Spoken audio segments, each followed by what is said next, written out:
Thank you for joining our program. Please welcome to our stage MC KRON4 anchor, Ella Sogomonian.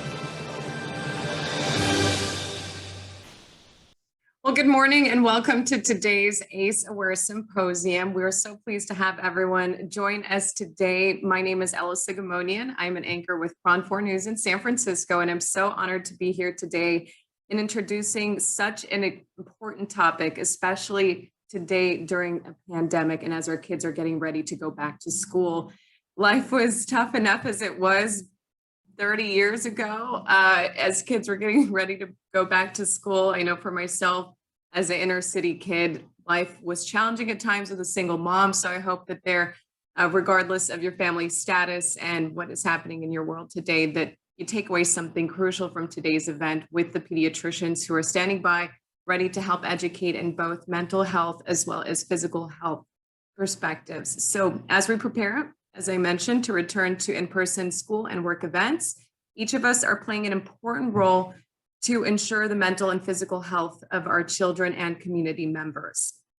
Experts expect tremendous needs related to widespread losses of safety and predictability, and for many, of course, trauma that they might have related to any sort of adverse childhood experiences over the previous months due to the COVID-19 pandemic. And thankfully, we have gained some tremendous experience as well as knowledge in ways to support our youth and our communities. So we are so excited to share all that knowledge with you all today. Again, thank you for being here. And today you will come away with an increased understanding of the science around ACE's tools to engage the community and the knowledge of best practices with working with youth and community members. So very excited for that. But before we launch into our program now, and introduce our guest speakers, I do want to let you know to please remember a couple of things. So mute when you're not talking, use the chat feature for any sort of questions that may arise during this presentation that we will get to later during a panel discussion. And we will do our best to answer as many questions as we can, of course, during that panel session. And to give you a quick overview of what the day is going to be looking like, I want to briefly run through the agenda. So we will be welcoming Senator Dave Cortese, that's the Senate District 15 representative. And we will welcome from BACH CEO Dr. Zettie Page, and we will have a keynote address by Dr. Roy Wade. And we will have a break with some entertainment as well for a little bit of fun. And then we will get to the panel discussion that we've been talking about with notable field experts. Very much looking forward to that and encourage questions from our viewers here today. We will have a communication toolkit overview by citizen group, as well as closing remarks by BACH CMO, Dr. Harsha Ramchandani. So again, thank you so much. And none of this would be possible, of course, without the generous support of our sponsor, Anthem Blue Cross. Thank you. So up next, Senator Dave Cortese representing District 15, which encompasses much of Santa Clara County, as you might already know, in the heart of Silicon Valley. Along with his accomplished career as an attorney and a business owner, the senator previously served on Santa Clara County Board of Supervisors, as well as San Jose City Council and the East Side Union High School District Board of Education. So he's a very passionate advocate for children here and has worked with Santa Clara County's Trauma Transformed initiatives. So welcome, Senator. Hi, I'm Senator Dave Cortese, representing Santa Clara County. Thank you to Bay Area Community Health for inviting me to speak today and for bringing everyone here together to discuss the importance of screening for adverse childhood experiences, or ACEs, in children. As county supervisor, I worked alongside the county behavioral health department, First Five Santa Clara County, and community partners to bring awareness to ACEs and implement ACEs training across the county. Research tells us that when children endure these adverse childhood experiences, their risk of experiencing poor mental and physical health and entering into cycles of addiction, violence, and disease is heightened. By learning how to identify ACEs in children early on, we have the potential to break those cycles and strengthen the well-being of children and their families. Thank you for showcasing your commitment to the children and families you serve by being here today. I join Bay Area Community Health, encouraging you all to integrate trauma-informed practices and ACEs training into your work to help foster resiliency and healing among the communities you serve. Thank you and have a great day.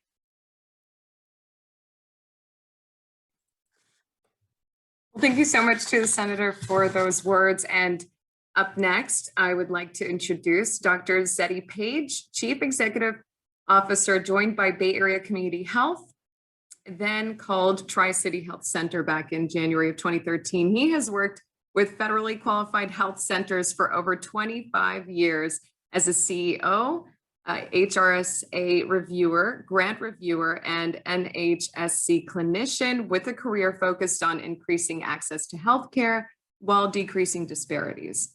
Dr. Page speaks fluent Mandarin and is a retired military colonel. So welcome, Dr. Page. Look forward to hearing what you have to say. Thank you for joining us today. Bay Area Community Health is committed to supporting our youth and also other communities that we serve in achieving and maintaining good health and also healthy lifestyles. We're reminded daily here at BACH that health and well-being is vital for the education of our kids and the economic and social stability of our communities. That's why BACH's mission is centered around delivering exceptional health and social services that improves the quality of life for every individual, the families, and the communities we serve. At Bay Area Community Health, we envision everyone within our service area as having access to quality, comprehensive, and affordable health care for all ages and all languages, with no wrong door or no worries about how the services will be paid for. Adverse childhood experiences and the associated stress factors, as you can imagine, can be the root cause of some of the most common, serious, and costly health and social challenges to the wellness of the people we serve. Bay Area Community Health's primary care, behavioral health, and social services teams in both Santa Clara County and Alameda County serve to mitigate the impact of these challenges for every pediatric and adult patient that we serve. And that's why today's symposium is so significant and important to listen to details. We're thrilled to have you with us today. BACH's intent is to help educate the community and the caregivers working with the youth, the young adults, on the importance in getting screening for ACEs and ultimately receiving the supportive services that they need for healthy lives. We hope that you enjoy today and find the information provided very useful. Thank you. Thank you so much, Dr. Page. And up next, Dr. Roy Wade Jr., the Assistant Professor of Pediatrics at the Children's Hospital of Philadelphia. He is currently an instructor of pediatrics at the University of Pennsylvania and a general pediatrician at the Children's Hospital of Philadelphia, Cobbs Creek Primary Care. He has a PhD in microbiology from the Georgia Institute of Technology. He received a medical degree from Dartmouth Medical School, completing his pediatric residency over at the University of Virginia in Charlottesville, Virginia. So please help me in giving a warm welcome to the doctor. But before we do, I do also want to mention that Dr. Wade, such an accomplished individual, the list goes on, a Commonwealth Fund Harvard Minority Health Policy Fellowship he had at the Harvard School of Medicine and Harvard School of Public Health, earning an MPH in Health Policy and Management. He completed a Robert Wood Johnson Foundation Clinical Scholars Fellowship at the Perelman School of Medicine at the University of Pennsylvania. His research interests focus on the intersection between childhood poverty as well as adversity and well-being. So definitely some key topics that we are addressing here today. And through his work, he plans to translate research on the science of childhood adversity and toxic stress in effective strategies to improve community levels of system of care in economically distressed communities. So something I can only imagine that we could take away. Please welcome Dr. Wade. Thank you. Just going to share my screen.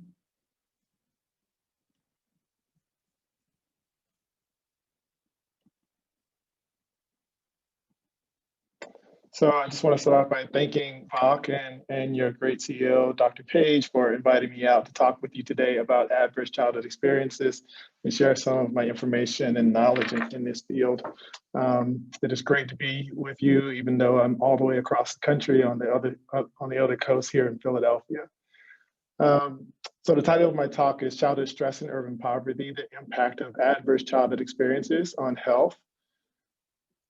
Just to give you a general overview, we'll initially talk about the Adverse Childhood Experience Study. Many of you might already know about the study, but I will bring out some specific details that I think are important to highlight.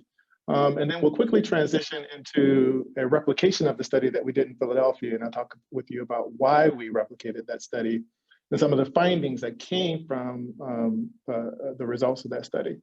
And then I close by talking about some strategies that can be used to address adversity and improve the outcomes of kids who have been impacted by trauma. So just to get started, adverse childhood experiences impacts the health and well-being of kids across the life course.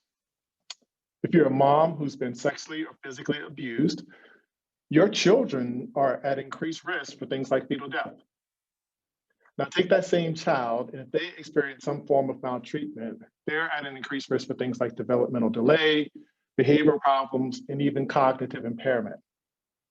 Transition that kid into adolescence and young adulthood, you see that they are at increased risk for things like mental health problems, but then their problems move out of what we traditionally include in healthcare, involving things like poor academic achievement and involvement in the juvenile justice and later criminal justice systems. Now, what the Adverse Childhood Experience Study showed us is that those kids, when taken as adults, are at increased risk for an array of different problems. First, those mental health problems, as I discussed before, but then physical health problems, disability, and even early mortality. One of the initial Adverse Childhood Experiences studies associated reporting 6 or more of these experiences with a decrease in one's life expectancy by as much as 20 years of age. Now, this slide shows you how we think these stressors gets under the skin to impact health across the life course. Adverse childhood experiences, if they occur, particularly during sensitive periods of development. As a pediatrician, we think of this window as being between the ages of 0 and 6 years of age, when kids are undergoing rapid periods of brain development. If they're traumatized during this time period, these kids are at increased risk for things like social, emotional, and cognitive impairment. Now, if we look at the top hand portion of our slide, that increases the likelihood that they would develop what we call health risk behaviors as a way of coping with their past experience of trauma and stress, or even ongoing stressors. So those are things like smoking, drinking, unhealthy eating, or high-risk sexual behavior. And you can see how those behaviors then directly translate into the diseases and disabilities we talked about before. In addition, the cognitive impact and the social-emotional impact, how that translates into many of the social problems that are associated with adverse childhood experiences. Now, along the bottom portion of our slide, there's a parallel body of work that has shown changes in one's stress response system. In medicine, we call that your hypothalamic pituitary axis, and even changes in your immune cell functioning that actually increase the likelihood that one will have poor health outcomes and magnify one's risk for poor outcomes that were developed as a result of the adoption of health risk behaviors. Now, the seminal work in this field is called the Adverse Childhood Experience Study. It was conducted during the 1990s by researchers from the Centers for Disease Control and Prevention out in my home state of Atlanta, Georgia, and Kaiser Permanente out in San Diego, California. Now, what the researchers did was survey more than 17,000 of Kaiser's policyholders. Now, these are all adults, individuals ages 18 or older. And in essence, they only asked them essentially 10 questions, which I've outlined on the right-hand side of your slide. What they said is, prior to age 18, did you have any of these experiences growing up? Were you either abused, either emotionally, physically, or sexually? Did you experience some sort of stress in your home in terms of having a care provider who had substance abuse problems, a care provider with a mental illness problem, domestic violence within your home? Did you have a care provider who was incarcerated? Were your parents divorced or separated? And finally, neglect. Did you experience emotional or physical neglect? So in total, 10 experiences from which they created a composite score, which they called the Adverse Childhood Experience Score, ranging between 0 and 10. 0 if you didn't endorse any of these experiences, 10 if you endorse all of these experiences. And the researchers asked one simple question. What's the association between this score and the respondent's risk for having poor health outcomes as an adult. And what they found was quite disturbing.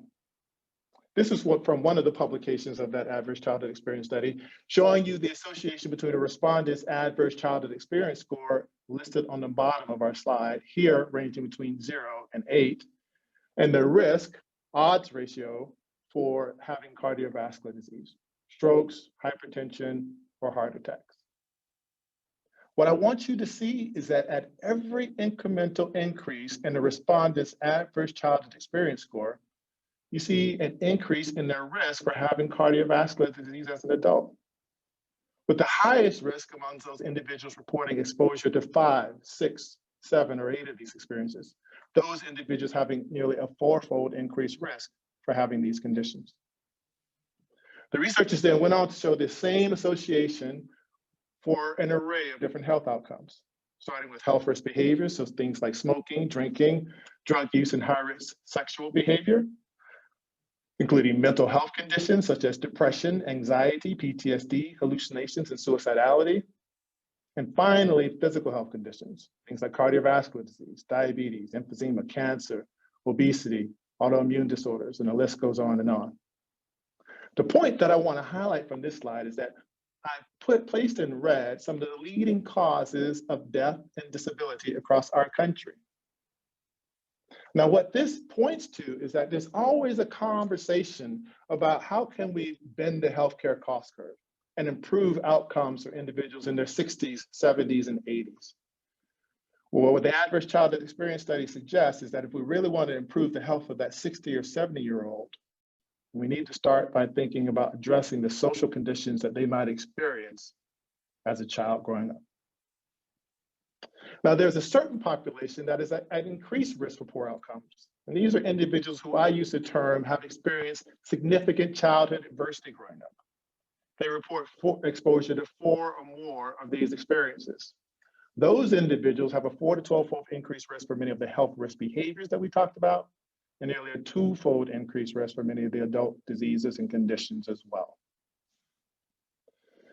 Now, the researchers looked at that across that population, across those 17,000 respondents to see, well, to what degree do ACEs account for the prevalence of certain conditions across this population? In other words, what's the population attributable risk for exposure to ACEs? And this pie chart shows you. So if you look on the top right-hand side, more than a quarter of the cardiovascular disease across that population could be attributed to ACEs. The same, more than a quarter of the cancer in that population was attributed to ACEs. Look down at the bottom, more than 60% of the mental health conditions within that population, the researchers attributed to ACEs. Suggesting that for all these conditions, as we think about it, exposure to trauma as a child, significant stress growing up, has some part to play in the development of these conditions. Now, let's get into some of the nuances around adverse childhood experiences. First, many people focus on some of the more severe or caustic experiences of adversity. So things like exposure to sexual or physical abuse. Now, those are important, but what I want to remind people is that a respondent and if that an individual endorses exposure to one ACE, they're very likely to report exposure to many ACEs. Well, why is that important, Dr. Wade? That's important because what I said to you before is that those individuals who report exposure to significant adversity, 3, 4, 5 of these experiences, those are the individuals who are at highest risk for the poor outcomes that we see that are associated with ACEs. So let's look at this graph or table. This shows you the individual. So individuals reporting emotional abuse, more than 60% of those individuals had an ACE score of 4 or more. For individuals reporting exposure to physical neglect, once again, more than half of those respondents who said, yes, I was physically neglected growing up, had an ACE score of 4 or more. And then finally, domestic violence was the same thing. Nearly half of the respondents who said that there was violence within my home had an ACE score of 4 or more. So the key point here is that as we think about asking about childhood trauma, let's not constrain our focus on some of the things that are most caustic. let's include some of these broader experiences of adversity, because that will help us in terms of identifying those individuals who are most at risk for poor outcomes. Now, thinking about the pediatric population, ACEs are associated with poor outcomes in childhood as well. I already talked about risk for fetal death and developmental problems, cognitive impairment, and behavioral problems. But also individuals who report exposure to adverse childhood experiences are at increased risk of things like headaches, somatic complaints, ADHD, adolescent pregnancy, and the risk factors go on and on. As you can see here on the right-hand side of your slide, we show you the same graded relationship between a respondent's ACE score and the risk for fetal demise, or having a fetal death for your child. This is something that I commonly see as a pediatrician. ACEs are associated with ADHD. This study was conducted by a colleague of mine back in 2016. And what she showed was the same graded relationship between the respondent's ACE score, here on the bottom portion of our slide, and their odds ratio or risk for having ADHD. Well, Dr. Wade, why do you bring up this point? Well, I'm a general pediatrician, as was highlighted. I work out in Cobbs Creek, Philadelphia, and West Philadelphia. The patients and families I serve, unfortunately, experience lots of adversity and violence exposure, live in poverty or areas of economic distress with single-parent families, and have many challenges as they come to our clinic. And I hear this story quite often. It's a mom who brings her 7-year-old boy into clinic. And she comes in with a note from a teacher or an instructor from her school saying, "This is Johnny. Johnny has just been disruptive in class. He's bouncing off the walls, flipping over desks. He's disrupting the lectures. He just can't get anything done. He's been suspended multiple times." And the assessment is that Johnny has ADHD, and we need to put him on some form of stimulant medication because, we just can't have him disrupting our class, and we want better outcomes for Johnny. Now, because of the high prevalence of trauma within the community, within the neighborhoods of the community that I serve, I'm aware about how ACEs can impact them. And invariably, when I dive deeper and I have a deeper conversation with mom and Johnny, I identify some antecedent traumatic experience: the death of a loved one, violence within the community, a disruption within the home. That was an antecedent to that behavior. Now, there's this overlap between PTSD symptoms and ADHD symptoms, such that many of the kids who I see very well might not have ADHD, but might have PTSD. Now, I don't want to say to you that giving Johnny some stimulant medication wouldn't improve some of his outcomes. I would posit to members of the audience is that if each one of us started taking Ritalin, we'd probably be a little bit more productive, wouldn't we? However, outcomes for Johnny won't improve until we address the true cause of his behavior change, which is the trauma that he experienced. Now, ACEs also impacts academic outcomes, as I said before. This was a study conducted by a colleague of mine out in Washington State amongst teenagers, looking at the association between a teenager's report of adverse childhood experiences and their risk for problems in school. You see academic failure highlighted in blue, problems with school attendance highlighted in red, and behavioral problems highlighted in green. Again, the point I'm showing you here is that you see the same dose-response relationship. What this highlights is that ACEs is just not a problem for healthcare. It's just not something that we need to constrain to health. It's a problem across many different sectors of our society. And if we think about how to address ACEs, we'll talk about this a bit later, we need to think about it from an all hands on deck perspective, because it's affecting kids and individuals across every sector of our society. Look at this in terms of involvement in the juvenile justice system. Once again, on the left-hand side, you see the prevalence of individuals within the Florida juvenile justice system and their risk for, and their likelihood for being a juvenile offender. One of the interesting things about this slide, or the concerning things about this slide, is that If you look on the left-hand side, the individuals from the Kaiser Permanente study, the initial ACE study, are highlighted in blue or purple. The individuals or the young kids who were found to be juvenile offenders in Florida are highlighted in brown. And what you see is an inversion. The individuals who were involved in the juvenile justice system in Florida, their prevalence of 4 or more ACEs is 50%, while the individuals in the Kaiser Permanente study who had 4 or more ACEs is around 12.5%. You see the sort of inversion in the prevalence. The other key point that I want to highlight here is that when we look at their risk for offending, it's those individuals who experience 4 or more ACEs who are more likely to reoffend. So look on the right-hand graph there, where you see those individuals with 4 or more, you see the ACE score on the bottom axis, and the prevalence of individuals who reoffend after being released. And you can see those individuals who are at highest risk, they have the highest adverse childhood experience score. So as we think about how do we work with kids to keep them, even once they become involved in the juvenile justice system, from coming back into the system, we need to be thinking about the trauma that they've experienced and developing trauma-informed approaches to decrease recidivism.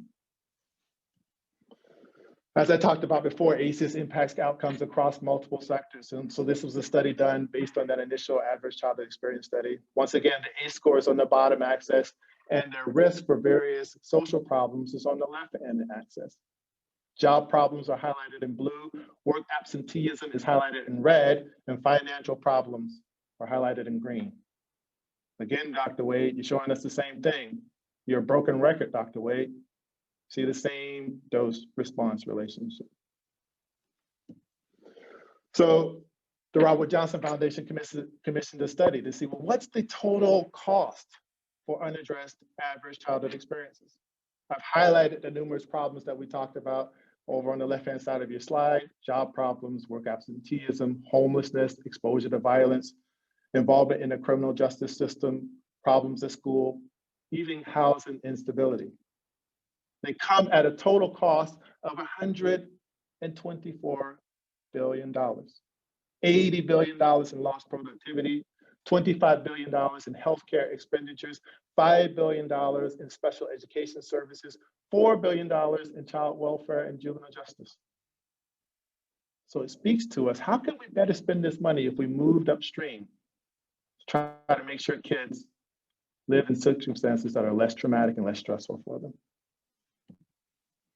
Now, ACEs have an intergenerational impact as well, as I alluded to before. This slide shows you the impact of a mom's experience of abuse on her child's behavioral problems.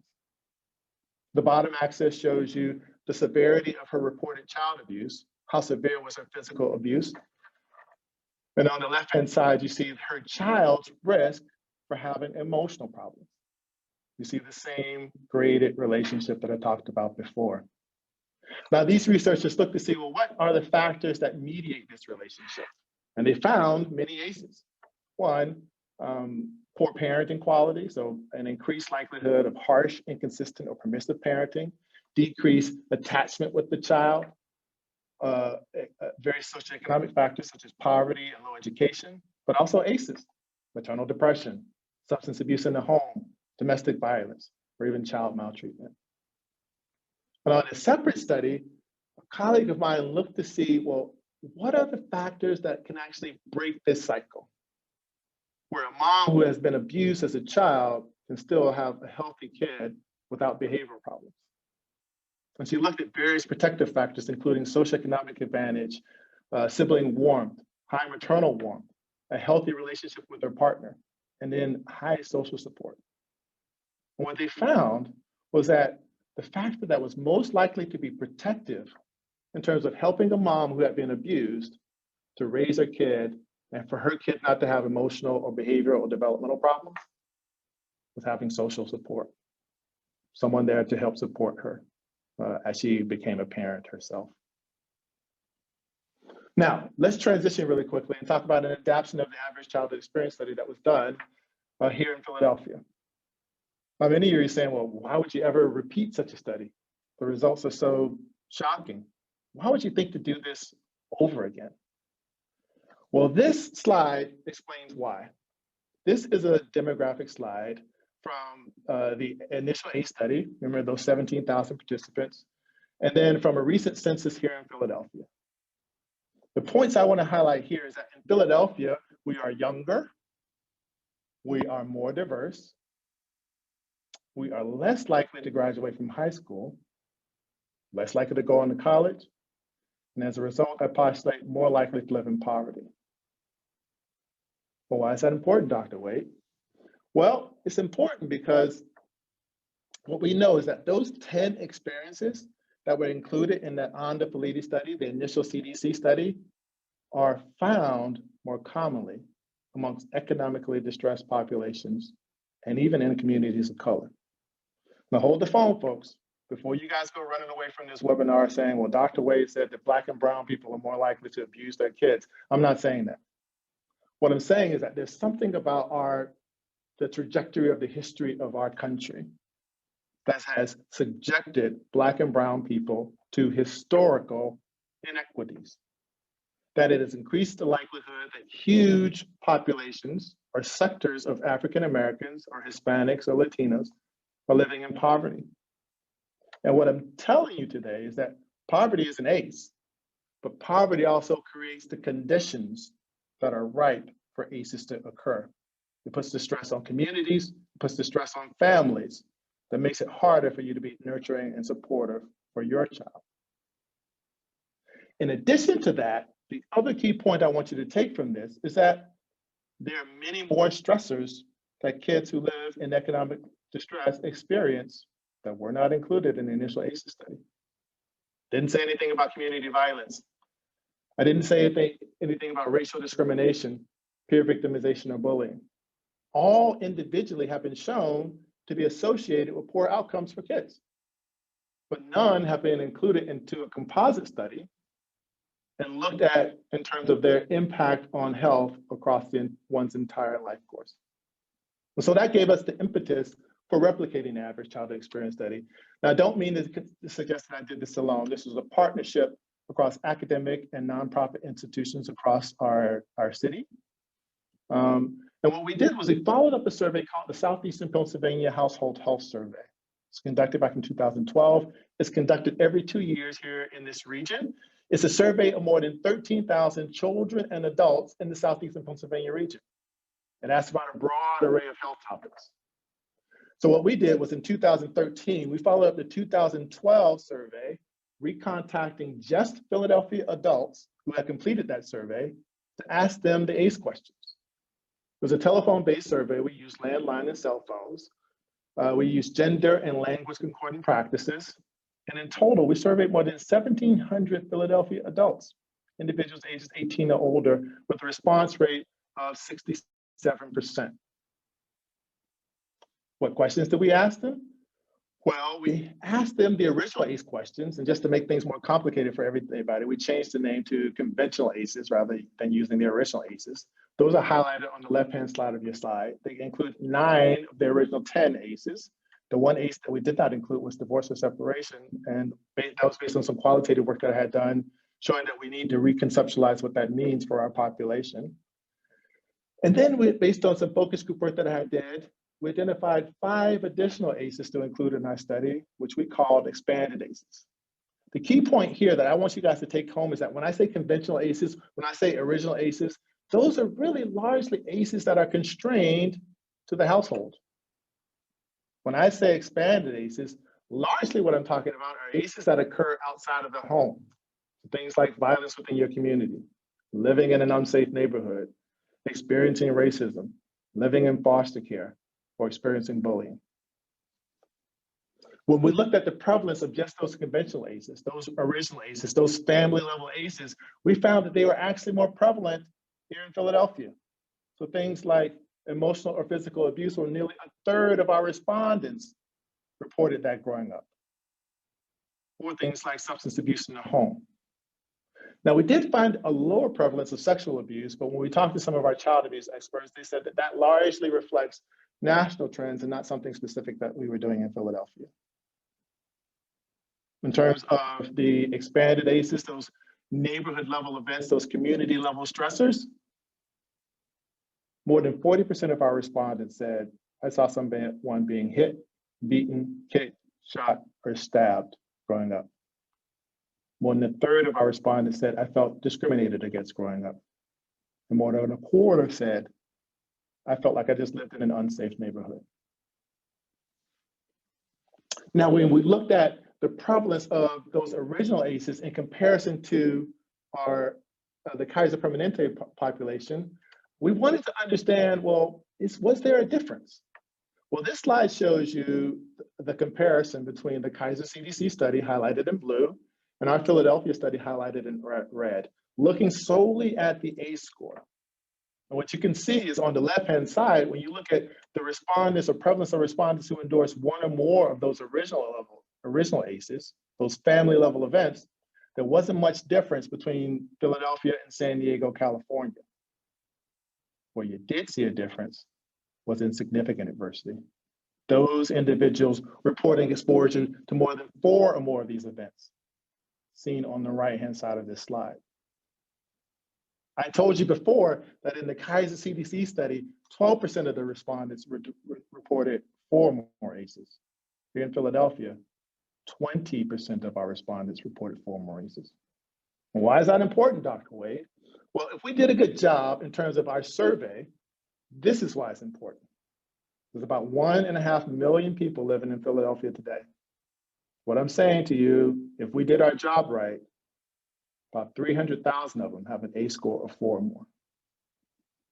And so then that bears to mind, how are we using this information to target and tailor services to individuals who have a markedly increased risk for poor outcomes across every sector?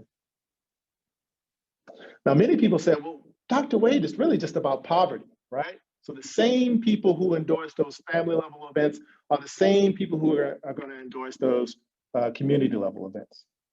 Well, this pie chart, or this Venn diagram, speaks against that. The left-hand circle shows you the prevalence of individuals who report exposure to 1 or more of the conventional ACEs, those family level events. The right-hand circle shows you the prevalence of individuals who report exposure to 1 or more of those neighborhood level events.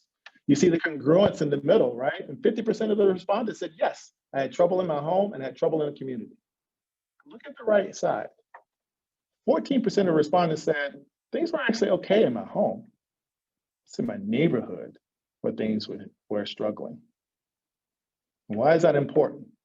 Because if we constrain our focus to those 10 experiences, looking solely at what happens to a child in their household, and we don't include these broader experiences of adversity that occur within a community, we're likely to miss kids who have experienced trauma nonetheless and have an increased risk for poor outcomes. Well, your response should be, and probably is, well, Dr. Wade, you haven't showed me that these expanded level events are associated with anything bad. Well, I knew you guys were going to ask me that question, so here you go.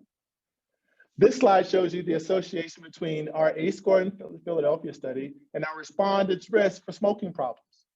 I've broken it down in terms of those original ACEs. We remember those are the conventional ACEs, those family level events on the far left, the neighborhood level events in the middle, and then the total on the right. But you guys don't have to get into the weeds.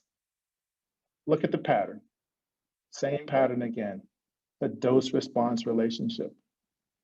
As you see an increase in the respondent's ACE score, you see an increased risk and their risk for smoking or likelihood that they smoke as an adult.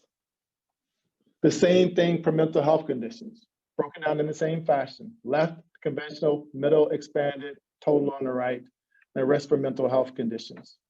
And you see the same graded relationship that we talked about before. Finally, we looked at physical health conditions. Once again, broken down in the same way. And this slide shows you the association between the ACE score and their risk for cardiovascular disease amongst our Philadelphia study population. You see that same graded relationship for the original ACEs, but it breaks down for the expanded ACEs and it returns again for the total score. Now, initially, this was surprising, but as we thought about it more, it wasn't as surprising. Now, the average age in the Kaiser CDC study was in the early 60s. The average age for our Philadelphia ACE study population was in the late 50s. And many of these physical health conditions are age-related diseases and disabilities. And so we've just might not have tracked the population out long enough to see that association. But it also speaks to the primacy and importance of family.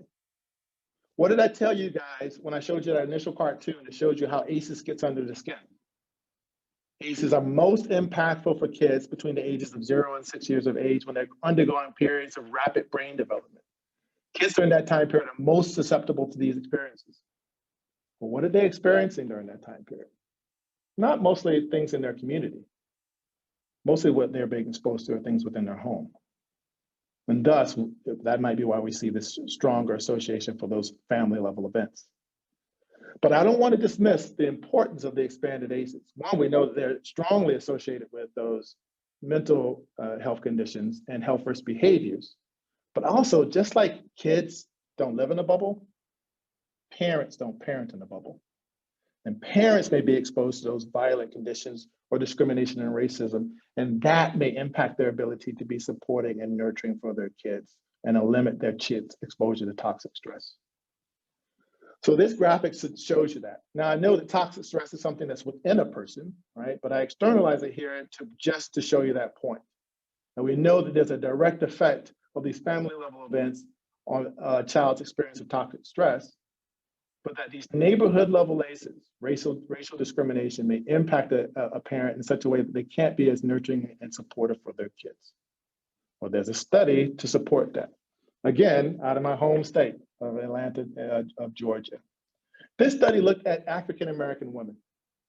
It looked at the association of the quality of their relationship with this mom and their firstborn child in relation to their level of anxiety and depression, their current stress level, and whether or not they had an experience of racial discrimination.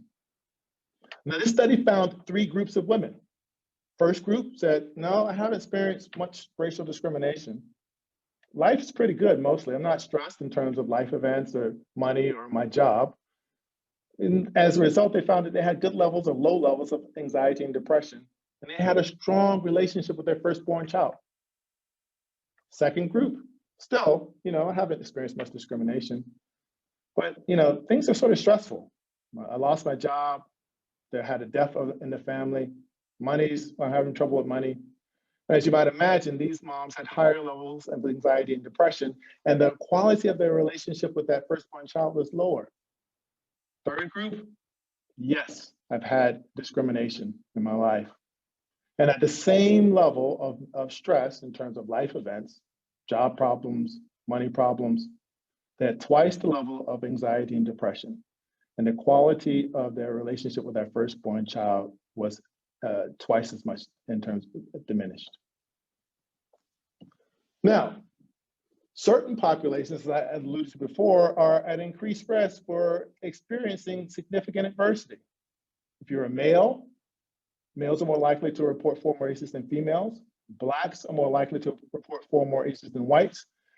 And individuals who live in significant poverty as an adult are more likely to report 4 more ACEs. And why is this important? Well, let's talk about socioeconomics first, right? We know that ACEs increases one's risk for living in poverty as an adult. We also know that your socioeconomic status and ACEs have their own separate influence on health outcomes. So one of the things we're concerned about in our study here in Philadelphia was that do ACEs and poverty work synergistically to worsen outcomes for individuals as an adult? And we found that that indeed is the case. So for these next 3 slides, I'm only showing you this study amongst the individuals who report 4 or more ACEs, all right? And we look at their risk odds ratio for having various outcomes. This first one is for sexually transmitted infections. Once again, you'll see the conventional ACEs or those original ACEs on the left-hand slide, and the expanded ACEs, those neighborhood level ACEs on the right-hand slide. The individuals who are not living in poverty, high SES, are marked in blue. The individuals who are living in poverty, low SES, are marked in red. And what I want you to see here is that both for the conventional and expanded ACEs, individuals living in poverty with 4 or more ACEs have markedly increased risk for sexually transmitted infections. We see the same problem for mental health conditions. Sorry, for substance abuse problems.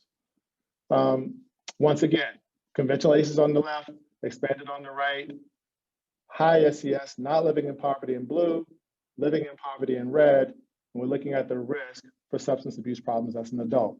Again, you see that disparity. If you have high ACEs and you live in poverty, you're more likely to have worse outcomes. And again, we see this relationship for mental health conditions as well. Now let's tackle the issue around race. Now what brought me to this work was this idea that as a medical student, I was exposed to the concept of health disparities, this differential outcomes based on some demographic. Typically it's focused on a Black-white difference, that Blacks are more likely to suffer from cardiovascular disease, an array of different outcomes. And the explanation was also often given to me as a medical student. There was something about genetics or behavior, as if there's some gene that makes African Americans more likely to have cardiovascular disease, to die from cardiovascular disease earlier than whites, also to be more likely involved in the juvenile justice system, and to be more likely to have poor educational outcomes. That's ridiculous, right? And for me, what I wanted to understand was, what are the factors that explain this disparity? And one of the things that brought me to this work was, could it be differential exposure to trauma? Now, again, I want to highlight the point that I'm not saying that African Americans are more likely to abuse their kids. But I'm talking about the historical inequity that African Americans have experienced since coming to this country has relegated large populations of African Americans to intergenerational poverty. And poverty creates the conditions upon which ACEs are more likely to occur. So we looked in Philadelphia to see, how does differential exposure to childhood trauma explain Black-white differences in health outcomes? We found 4 major differences in our population. We found that Blacks were more likely to report sexually transmitted infections, substance abuse problems, diabetes, and obesity. And so we specifically looked at substance abuse problems to see, once again, what's the population attributable risk? To what degree does differential exposure to childhood trauma and childhood adversity explain the Black-white difference in substance abuse problems? You see that on the table on your right-hand side. The expanded ACEs is highlighted in red, conventional ACEs is highlighted in blue. I'm just gonna cut to the chase. 10% of the Black-white difference in substance abuse problems here in Philadelphia, as part of our study, could be attributed to differential exposure to childhood trauma in the home as a child. 22% of the Black-white difference in substance abuse problems could be explained to differential exposure to childhood trauma within your community. So in total, nearly 1/3 of the Black-white difference in substance abuse problems, a significant portion, huge in terms of studies. Findings like this you don't find often, could be explained to differential exposure to trauma. Well, why belabor this point, Dr. Wade? Why are you on your soapbox about this? Why does this matter? Well, there's a huge focus right now. We talked about COVID. One of the things that's been highlighted about COVID is that it's overlaid this ongoing prevalence of health inequity, in that communities of color have been more impacted by COVID, have had worse outcomes because of COVID. There's a huge focus on how do we actually eliminate health disparities? How do we address the differences in the achievement gap? Billions of dollars every year are going to researchers like myself to try to explain and address disparities. My argument to you today is that if that grant, if that intervention doesn't include some language around trauma and differential exposure to trauma, it's flawed. It's flawed, ladies and gentlemen. All right, I know I need to close up, so I'm gonna close up to leave you guys on a high note, right? I don't wanna leave you guys down. I don't want you guys saying, we're not gonna have Dr. Wade out of San Francisco, because he's a downer. All right, so we're gonna close by saying there's something that we can do about it, folks. But to do that, we need to redefine our definition, okay? All right, so bear with me, I'm closing, I'm coming down the home stretch, and bear with me, all right? To do that, I want to take a definition that was developed from the Center on the Developing Child at Harvard, as they talked about ACEs. And they talked about ACEs in terms of 3 levels of stress. Now, there's positive stress, right? These are brief increases in heart rate, mild elevations in stress hormone levels. So they rooted it in the physiologic process, right? So to give you an example, so what's positive stress? And to highlight this point, that there's some positive stress is actually needed, right, for normal development. So an example is I'm a general pediatrician, right? And as part of my work, I administer vaccines to kids, right? And so I'm a little bit devious, I admit it, right? So I'll put in an order in the computer, and I'll come out of the room and I'll tell the nurses, such and such needs their vaccines, right? And the nurse is like, well, why? You've been trained, why couldn't you have given the vaccine? It's like, well, I got to run to see my next patient, right? All right, and so then I sort of wait, right? And I'm typing in the computer outside the room, and I wait until I hear the cry, and I have this special stash of lollipops. And then I run into the room, right? And right as the kid's crying and the nurse is packing up, I say, here you go, right? That's positive stress, right? It's brief, right? And it comes in this supportive environment. Now, tolerable stress can be toxic. It could be a death of a loved one, right? But these are often, they can be serious events, like a death of a loved one. But these are often temporary stress responses that are buffered by supportive relationships. Now, when I talk about individuals who have experienced significant adversity and the impact of childhood trauma, what I'm referring to is toxic stress. Those individuals who have had prolonged activation of their stress response system, unremitting exposure to chronic stress and trauma, and often occurs in the absence of a protective and buffering relationship. Now, what happens for those individuals is that they enter these cycles of trauma and toxic stress. Where they're exposed to these conditions, they enter this chronic fight or flight state where they have increased cortisol levels, your stress response hormone. That leads to changes in your brain architecture that make you more hyper-responsive to stressful conditions, or even conditions that you or I might not deem stressful at all, which increases the likelihood that you will be exposed to more toxic stress, and the cycle continues on and on. When people ask me all the time, well, Dr. Wade, you're an expert in this field. You do research in this area. What can be done to break this cycle? It's pretty simple, folks. We already know the answer. We know this anecdotally. Many people in this audience might have experienced trauma themselves. We know people nationally who are representatives of us who have experienced trauma as well. And what do they say made the difference for them? And they often say some caring adult who was consistent and supportive in their lives. This is supported by empiric evidence. Study after study has shown the importance of a consistent caring adult within one's life as a mechanism to break the cycle of trauma in kids. Now, the important point that I said here is that I use my words wisely. I said adult, I didn't say parent. Now, I'm not trying to subvert the role and primacy of the role of a parent in their relationship with their child. Parents are important. But this finding is encouraging for me.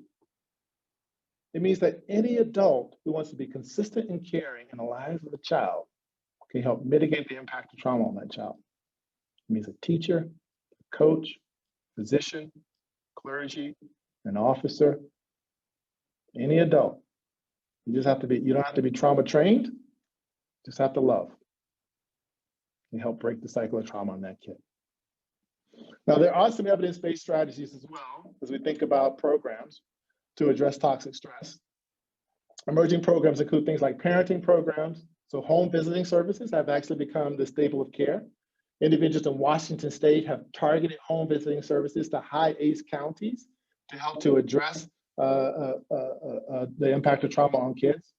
Parent-child interaction therapy to address that lack of lack of child connection and increase parent-child conflict.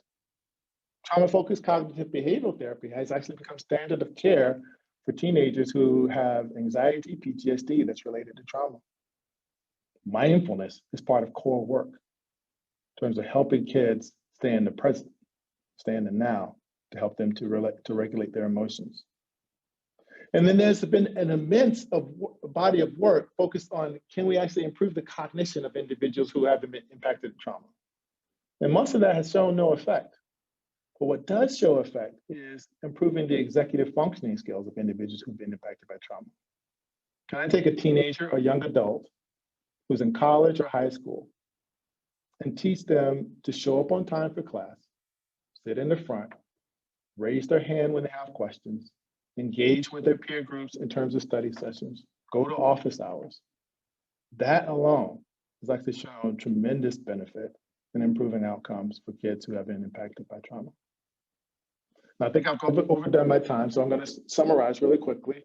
What we found today or talked about today, ACEs are common across various sociodemographic backgrounds, right? I don't mean to suggest that ACEs are a problem of just folks who live in poverty or just folks in communities of color. The key here is that ACEs are a public health threat for us all in America. But, and they impact outcomes across multiple sectors. Healthcare needs to be on board, but education needs to be on board, juvenile justice needs to be on board, and the list goes on and on. I hope I've convinced you that we need to broaden our understanding of adversity to include experiences that occur outside the home. And unfortunately, certain populations are at higher risk, but there's something we can do about it. And with that, I cede the rest of my time, and thank you for inviting me out to talk today. Thank you so much to Dr. Wade. What a wealth of knowledge for sharing all of that really thoughtful approach to both mental health as well as the physical health of our children. I know that you mentioned that there are viewers and guests with us here today that might be self-reflecting after your slideshow. I know I was doing that the whole time. Yeah, so very powerful presentation. And we do have a lot of comments and questions that we do want to remind you guys, and we welcome them in the chat. So keep bringing us your questions because we will be addressing that in a panel shortly. In the meantime, we do have a little bit of a break, and I like that Dr. Wade ended on a positive note because we are now heading into the entertainment portion of our morning. We have a mindfulness and yoga teacher named Jess Napier. She has been teaching yoga for more than a decade. Her classes are accessible, grounding, and balanced. She offers both in-person and virtual curated experiences for this COVID-19 pandemic world.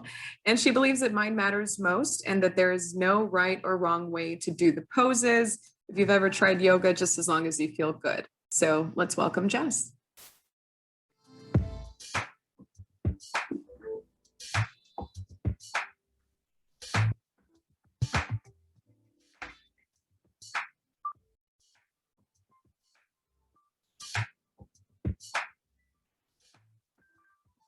My name is Jess, and I'm going to lead you through a really quick stretch session. You don't need a yoga mat. You don't need anything fancy. We're just going to get the body moving a little bit. You will not get sweaty, and it'll also be just a little break for the mind so you can digest all the great information you just received so you're ready to go into your next session and get that info too. So all you have to do now is stand up. And you're first just going to start by taking your right hand across your body, your right arm across your body, and then bringing your right arm in towards your chest. You can make tiny circles with the right wrist, both directions. Just getting the body moving out of the chair just for a little bit. And then change sides. And this is obviously something you could do from a seat, but it's just nice to stretch the legs a little.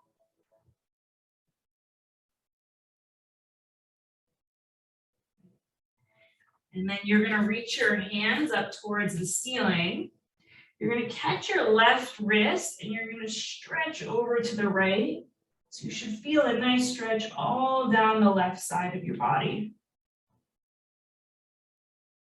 Breathing in and out of your nose. See if you can notice your breath. Come back to the center and change sides. Stretch over to the left.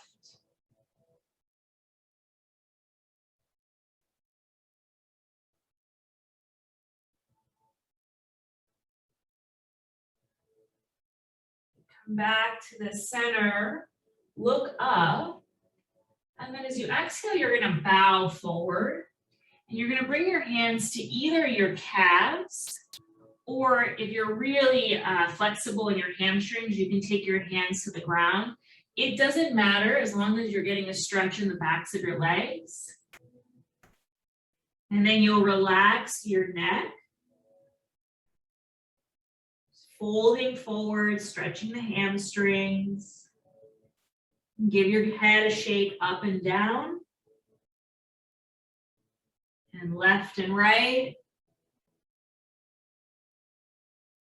Open and close your mouth a couple times, so this will relax your jaw. If it feels okay and safe for you, you can close your eyes.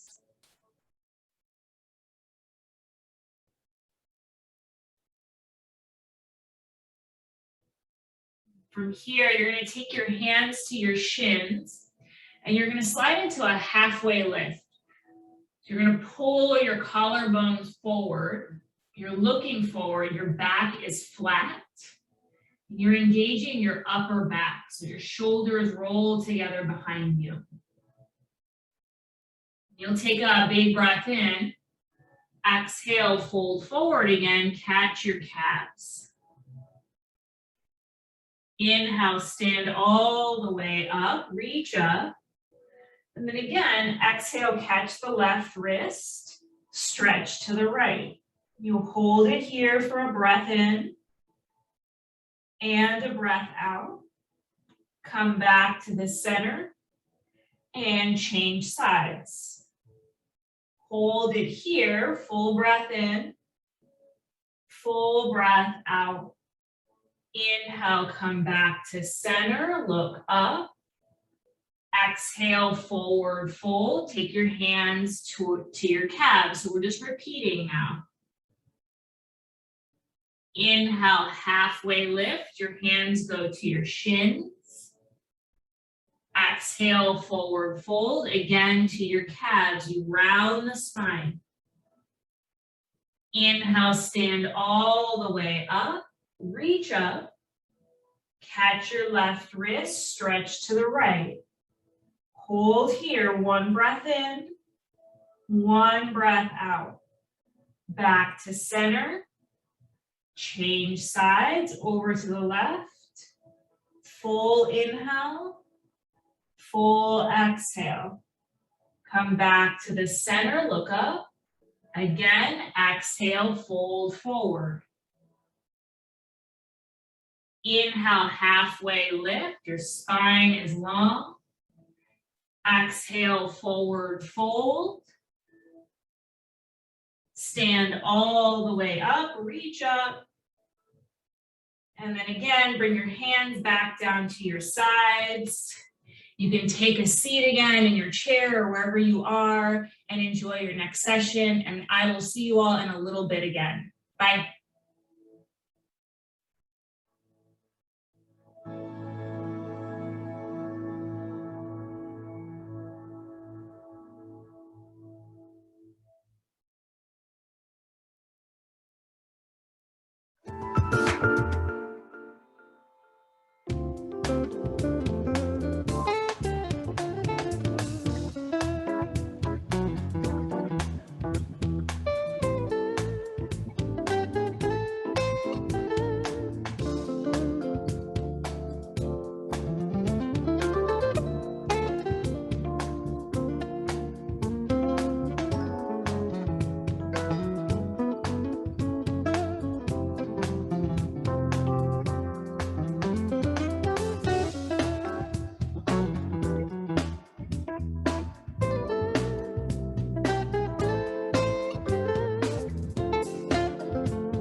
Okay, are you guys ready to continue?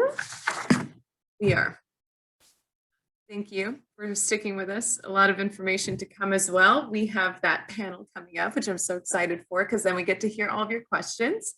So please welcome our moderator for the panel discussion, Nicole Bueno.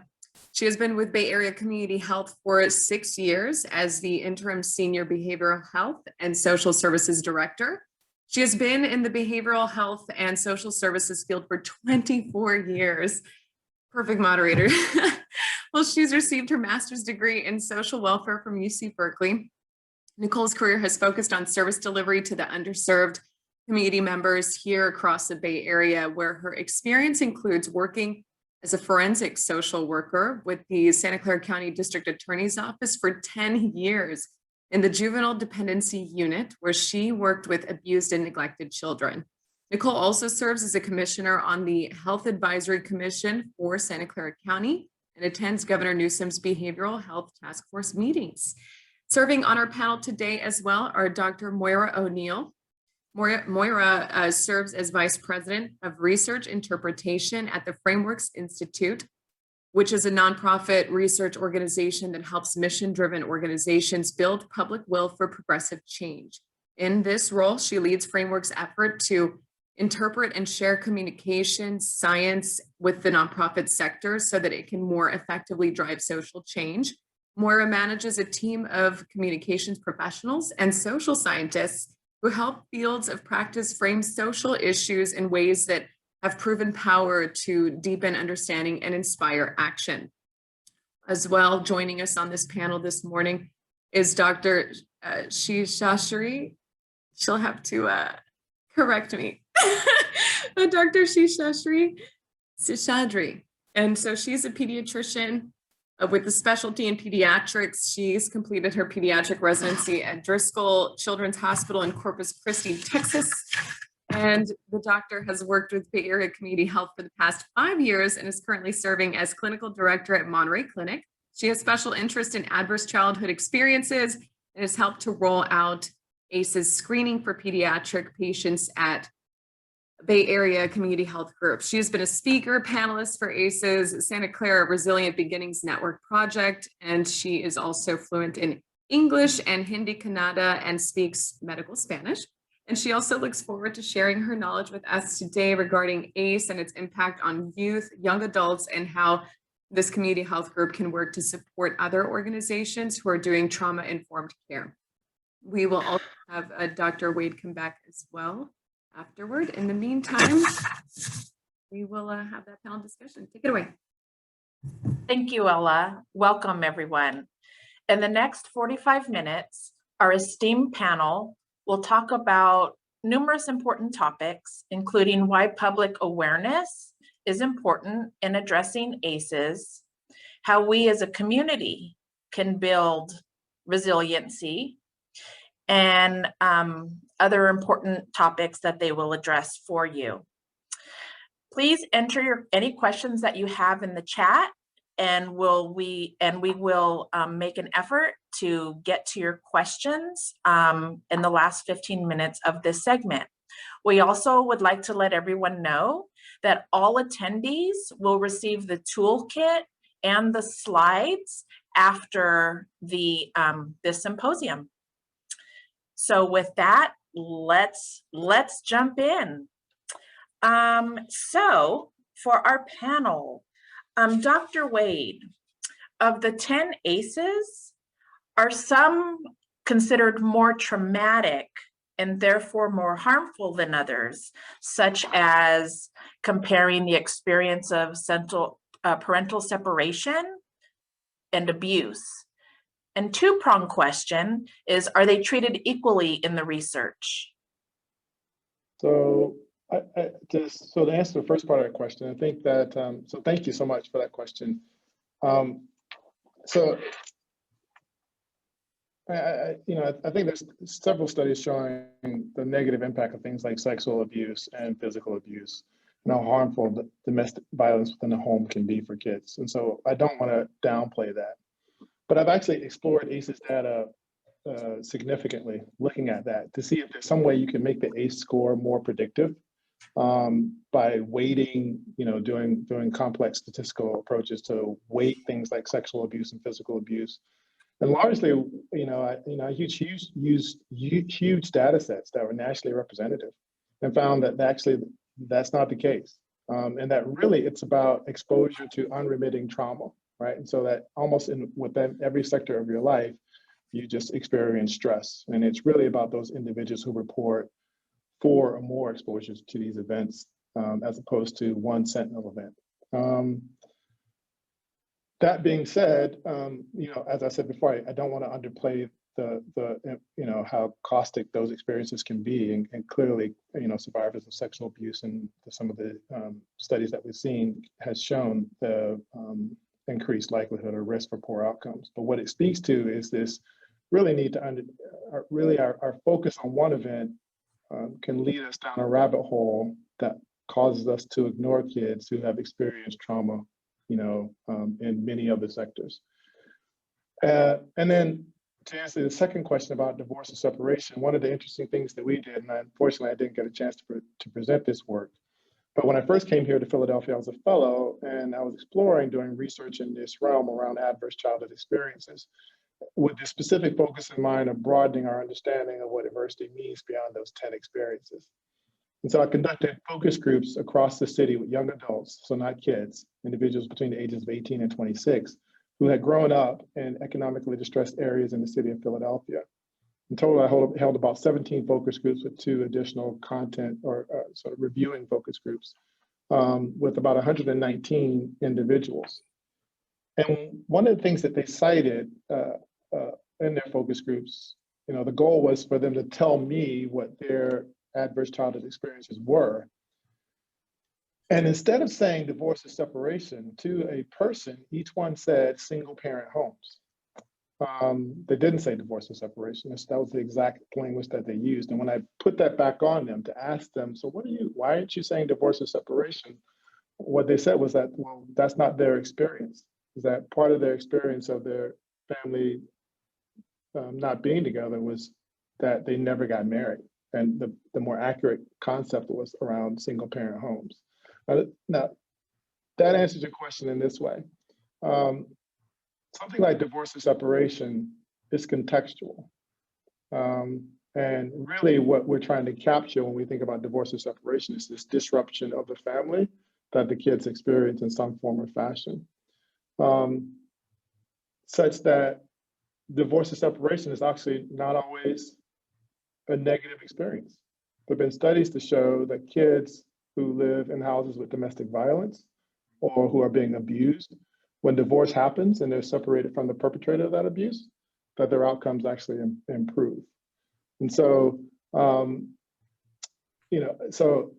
point I'm trying to highlight here is that we need to really focus on and understanding some of the contextual factors around some of these experiences, and do a deeper dive and understanding how kids experience them and what about these experiences is traumatic for them.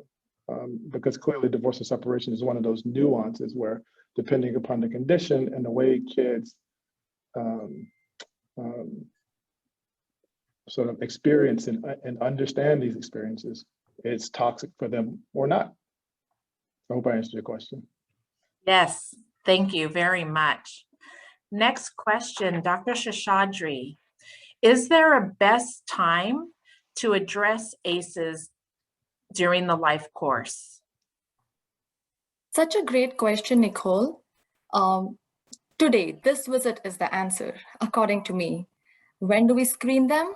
Technically speaking, for pediatric population from 0 to 18 years of age, here at Bay Area Community Health, we administer the PEARLS questionnaire every physical exam. The questionnaire is provided to parents whose kids are less than 13 and to teenagers if they're over 13. We score it, as Dr. Wade said, 0 to 4 or more than 4.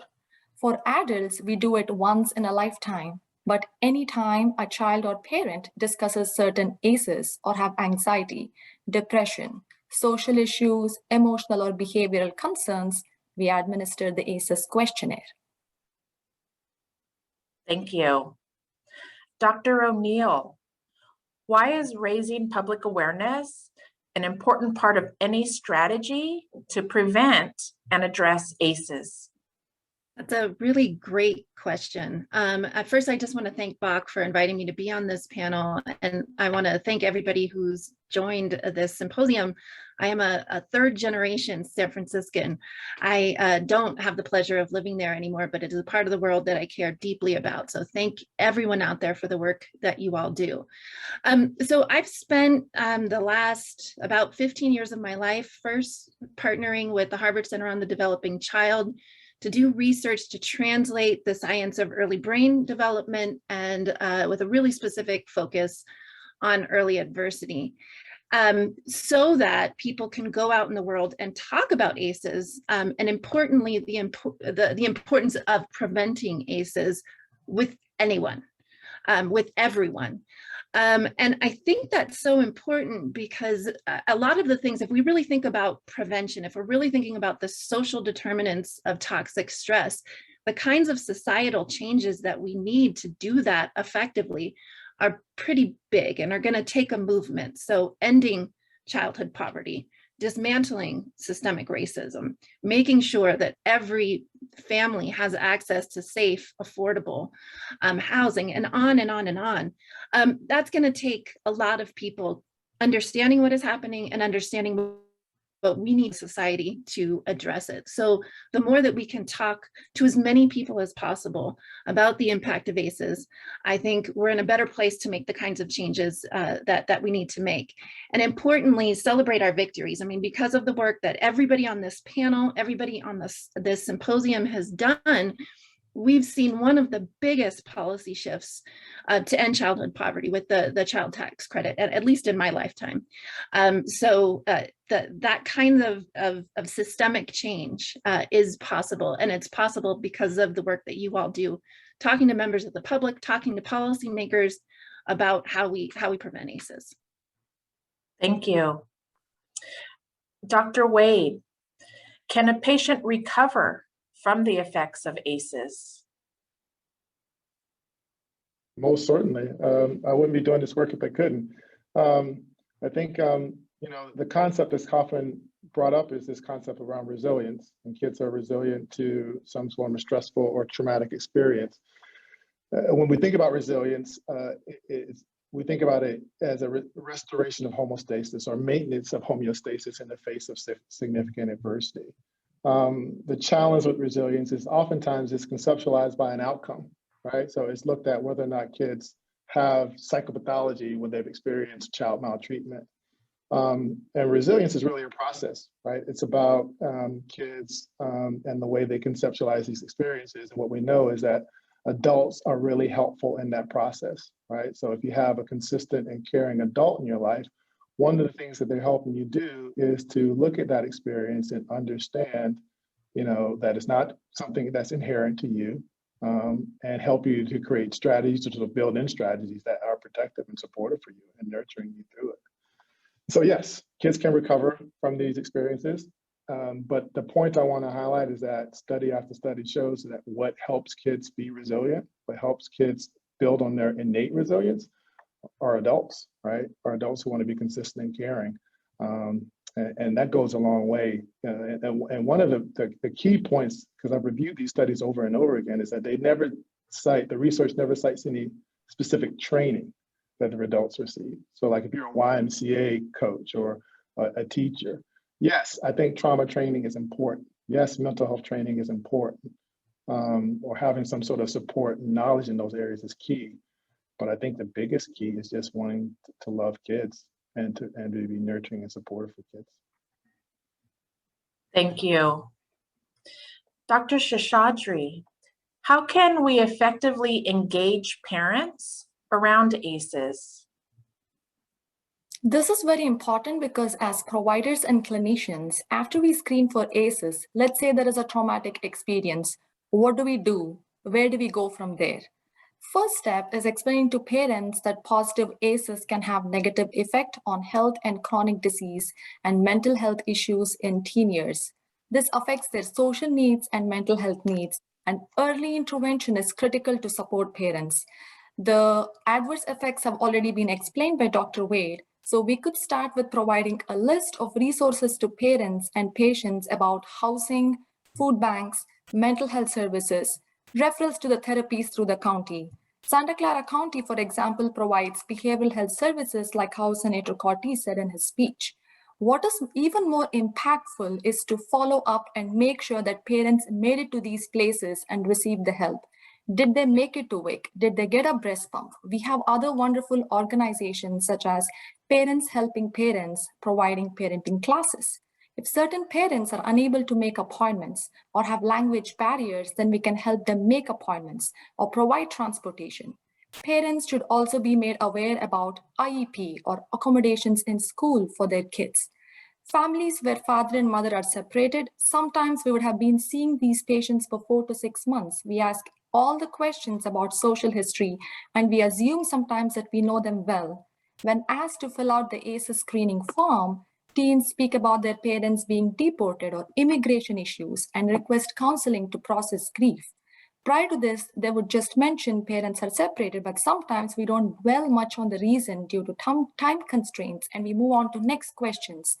The family therapy, for example, with our community partners such as Hope and Uplift Counseling Services, help engage parents. Thank you very much. Dr. O'Neill, what are some of the most effective ways to talk to members of the public about ACEs and the impact?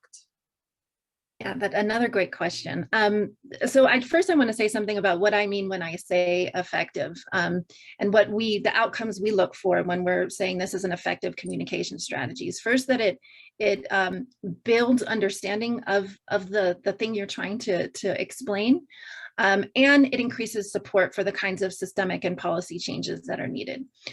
So I'll say 3 strategies that we have consistently found to be really effective, and luckily they have been beautifully modeled by Dr. Wade during his remarks.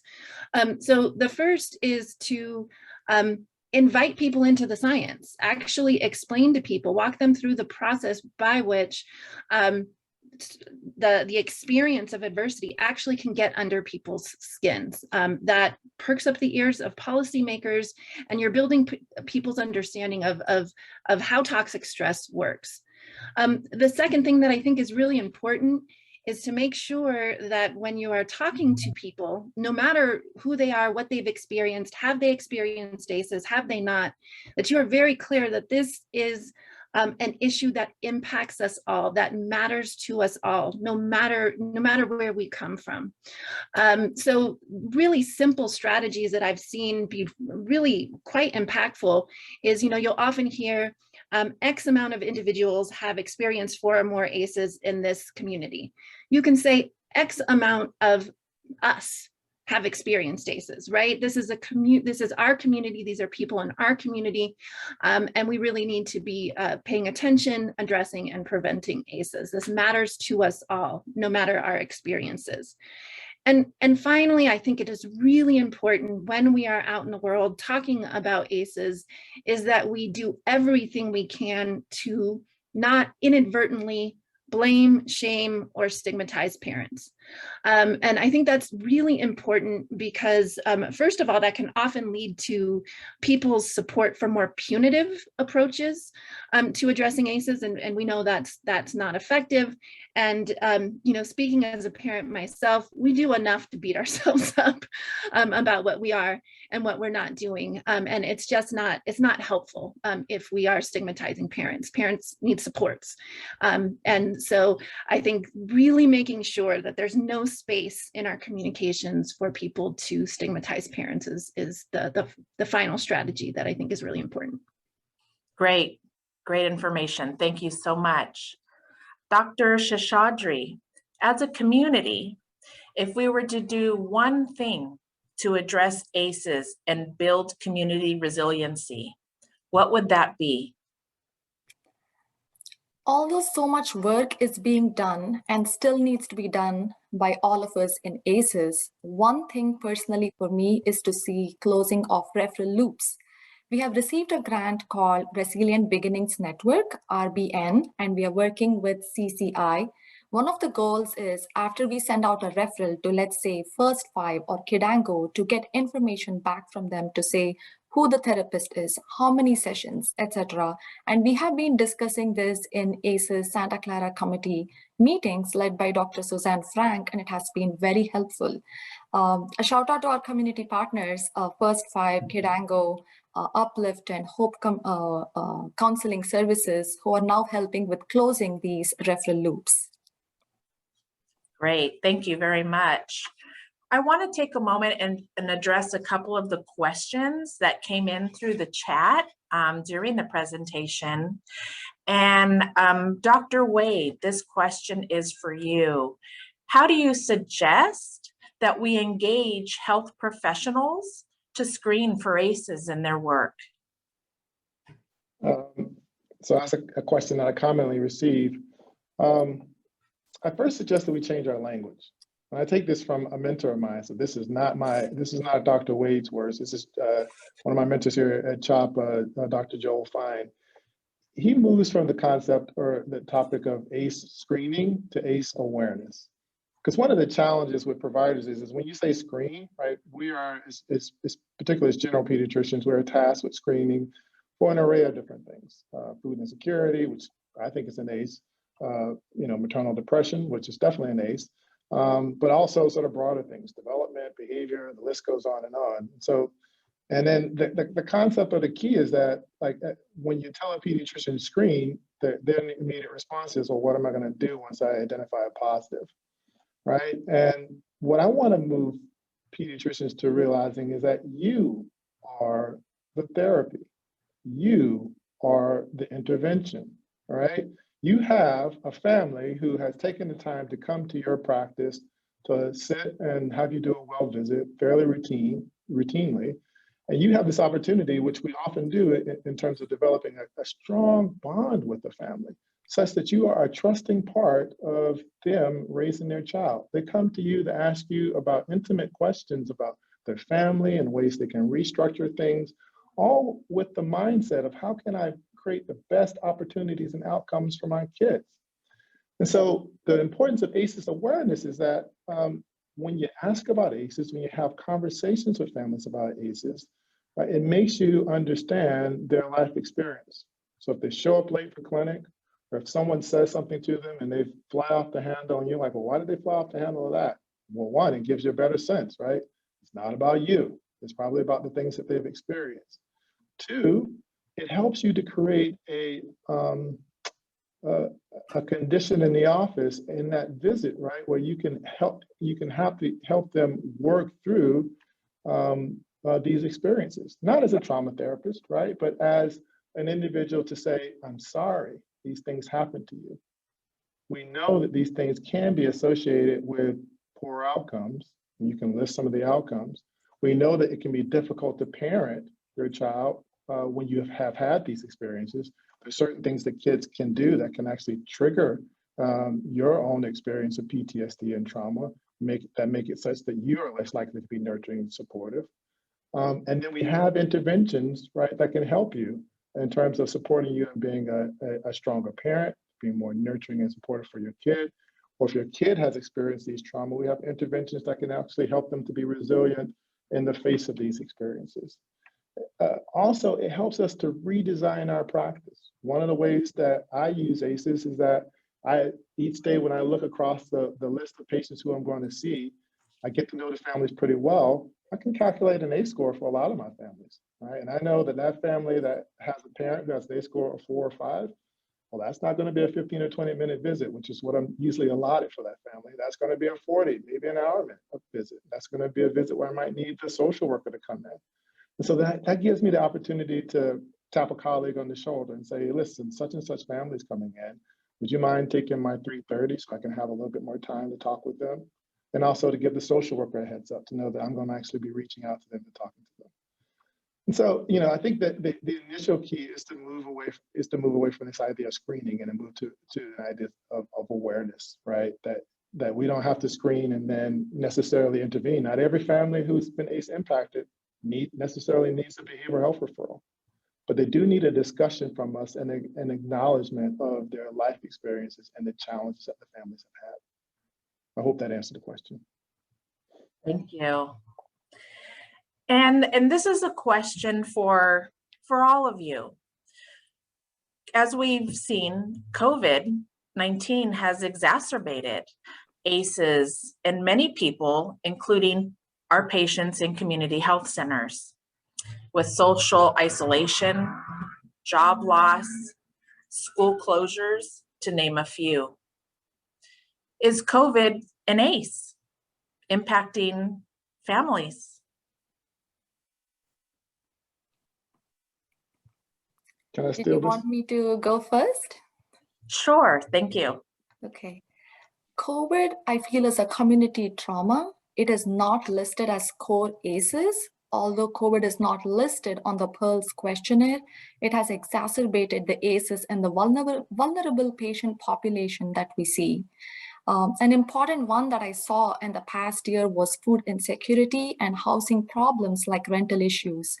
How many of you agree with me when we ask if they're doing well and housing is stable, the parents just nod, but when asked to fill a questionnaire, you get the true answers. A single mother with 4 kids who lost her job due to COVID and shelter in place was evicted in March with 3 special needs kids and was requesting family members if she can stay with them. And we were able to provide resources for such families. We've also posted resources in front, back office, and in the provider's room to hand it out to patients. So to piggyback on one of the questions that you asked, Nicole, how to engage providers is one of these. To put a list of resources and hang it up everywhere for everybody to know and see, well, for all of the staff. And the list of resources at this time is very limited because not everything is open in this time due to COVID and constraints like that. Thank you. Other thoughts, Dr. Wade or Dr. O'Neill? I did have a comment. I agree that I think COVID is a national trauma or stressor for us all. But I think that one of the things I learned from doing the qualitative work with young people here in Philadelphia is that trauma and stress is contextual. And that our first work as we think about assessing for adversity is to really go to the people who we serve to understand how they contextualize these experiences. It depends, right? So if a kid has lost a parent because of COVID, I would say that that's an ACE. But I think the key, right, is that, as we think about this work is to engage our, the people who we serve to understand, their experience of it and to use their language to describe it. And then to use that as a basis for assessing and talking and discussing this idea of trauma with them. I think that's one of the most important things that are key lessons that I learned in developing and building this work. Thank you. The only thing that I would add from a communication standpoint is that if we're going to talk about COVID as a national trauma, I think that it's important in that story to also be talking about our collective resilience, so that we're not leaving people in a state of crisis or fear. But as communities, we've gotten through a lot. We are all very resilient for still being on this particular symposium. So I think also emphasizing that part of the story is really important as well. Great, thank you. Dr. Seshadri, what are some of the most important things educators should know about ACEs? Teachers and educators spend 6 to 8 hours in schools with the kids, and they are the first ones to identify medical issues, let's say malnutrition due to food insecurity. In the year 2022-2023, State of California is providing free lunches in public schools for all of the kids in school, universal school meal program, no questions asked. Educators need to be aware that misbehavior or lack of attention in the classroom could be a toxic response to ACEs. It could trigger an old adverse experience. It's a normal stress response heightened to toxic stress physiology. Like Dr. O'Neill mentioned, the child acting out, our response is usually punitive, but consider other forms of therapeutic interventions to such kids and not label them as trouble kids. They usually don't tell or show it to the parents all the time because they don't want to hurt them or worry them. For example, this example is a little similar and a little different from Dr. Wade's example. A kid was brought to me to diagnose for learning disability and anxiety during COVID. He had been failing classes due to COVID lockdown while doing online class. He had been a great student till then, and suddenly he wasn't doing so well. The teacher actually got in contact with me, the teacher and the school nurse, who shared with me that mother had 4 kids and spotty internet and 2 computers to cater to 4 kids' needs. The school and the teacher provided these resources and the kid no longer was failing. This is a perfect example of how educators play a vital role in collaboration with clinicians helping with ACEs. Great, thank you.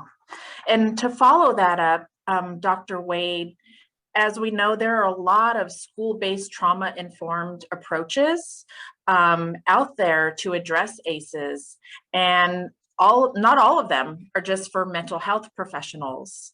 Do you have any suggestions on how educators can increasingly prepare themselves to help students feel safe, connected, and prepared to learn? Some of them have been mentioned already. I think that we need to move to less punitive approaches in terms of our instructing.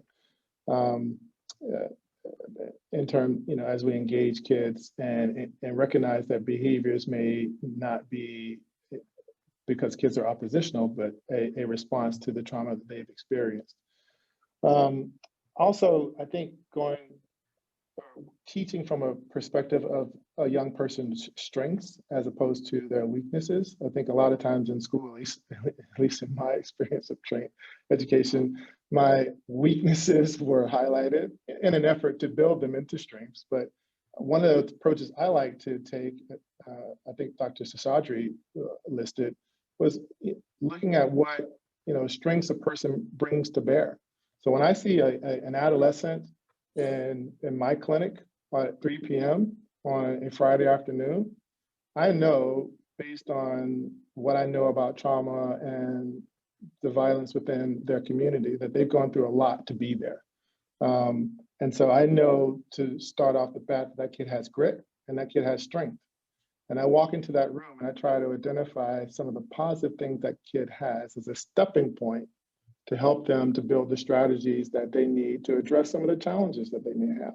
And I think that's the same sort of approach that needs to be incorporated into our school settings. I think there are a number of different models, but all of them are using that same sort of youth strengths approach. I think the final thing I think that all of us need to do, this is not just limited to education, but also healthcare, and the list goes on, is to check our own pulse. Like I love to use the model of the plane. If there's something that happens on the plane and the mask fall down and you're with your child, put your mask on first and then put the child's mask on. There have been several studies to show, particularly in economically distressed settings, that those folks who are providing care for kids who have high experience of trauma often have their own experience of trauma, often have ACE scores that are high as well.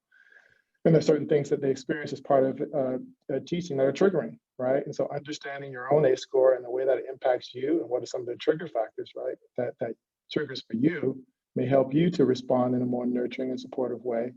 And understanding your experience of vicarious trauma and being able to take a break for yourself, to give yourself some space, to have ingrained into the way you practice self-care. Part of that's an organizational philosophy, but also it's an individual philosophy, taking time for yourself to make sure that you are healthy and well so that you can be best prepared to take care of kids who are experiencing adversity. Thank you.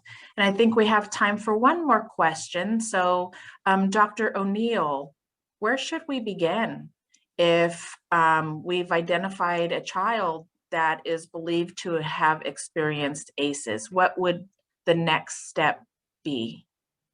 Well, I would definitely leave that question for my co-panelists, and that they're the experts here. So I will pass it on to you two for where to begin when you do come across a person with who you think has experienced adversity. Can I start, and then Dr. Seshadri, Sure. Can you close up?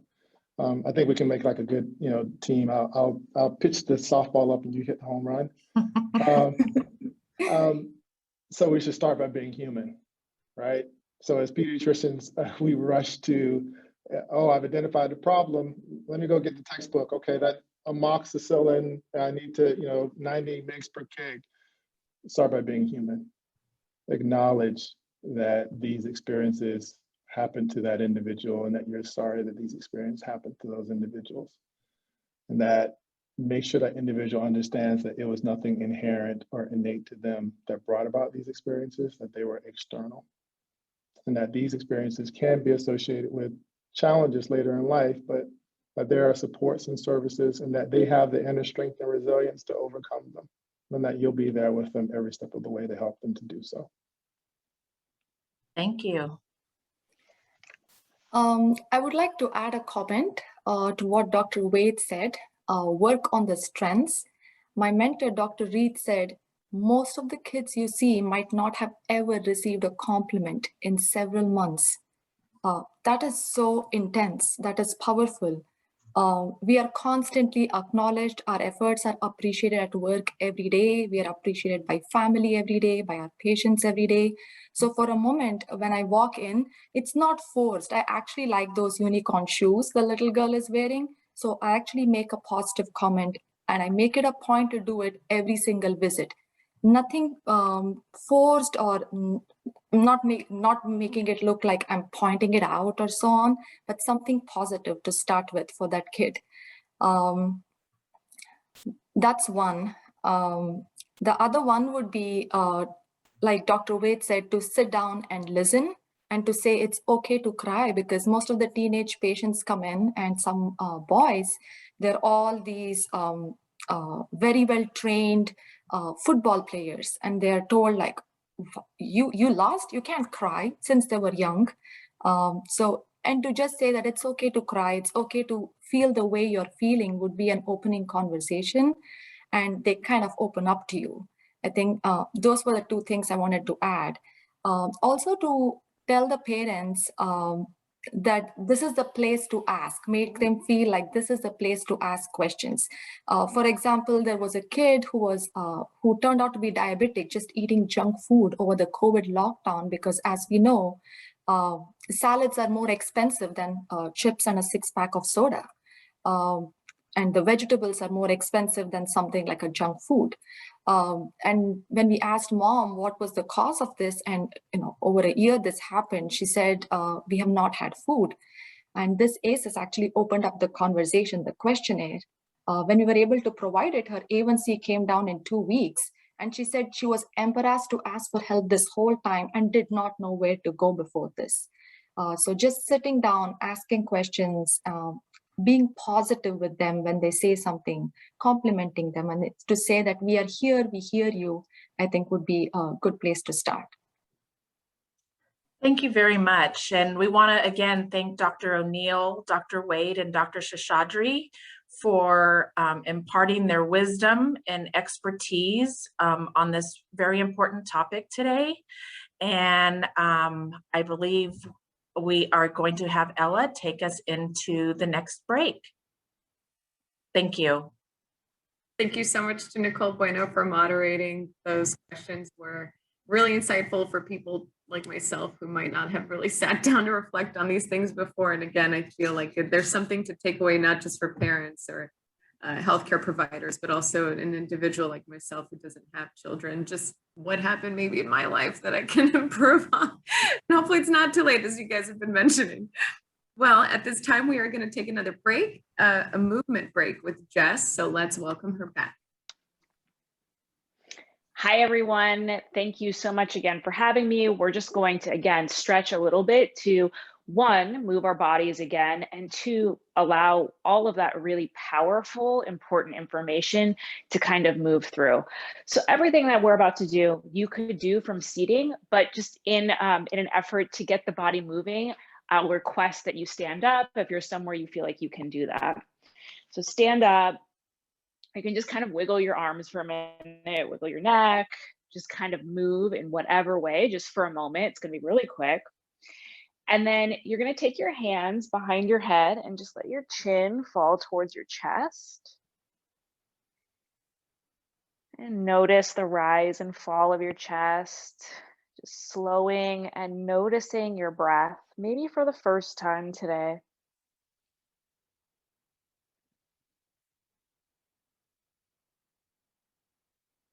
And then release your hands, and you'll drop your right ear towards your right shoulder. And you don't have to force your ear to touch your shoulder, that's not the point. But if you want a little bit more of a stretch, you can take your right hand and place it on the left side of your head. And you're not forcing the head down, you're just adding a little bit more pressure. And just think about actively relaxing the shoulders. So often when we're sitting in front of the screens, our shoulders are scrunched by our ears. And then come back through the middle and change sides. And if you're in a place where it feels safe to do so, close your eyes. Just give your eyes a rest from the screen.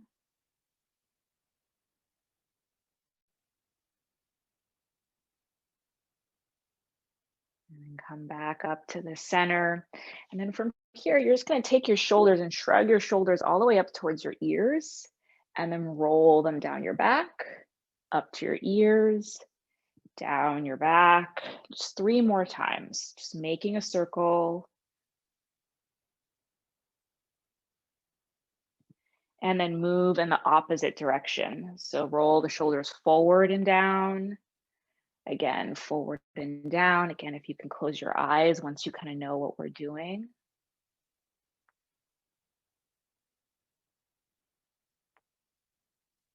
Good.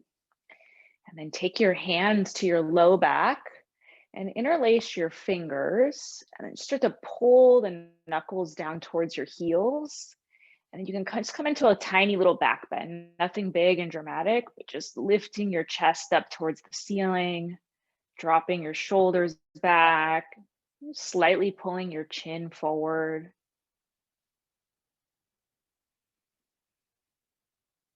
And taking nice deep breaths.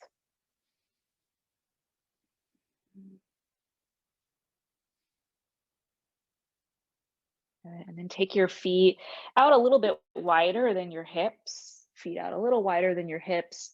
Again, if you're in a place where it feels like you can do this, and you're wearing something where it feels like you can do this, just bow forward. And your hands might not come as far as my hands, that's okay. They might just come an inch. Just however far your arms will fall forward. Feel a stretch in your shoulders. And you can go side to side in the backs of your legs, just stretching your hamstrings.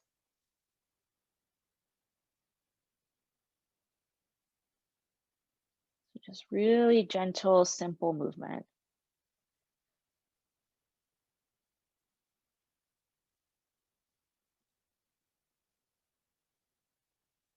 Good. And then come back up to standing. And we did this in the first break session. You're just going to take your hands back up, catch the left wrist, stretch over to the right.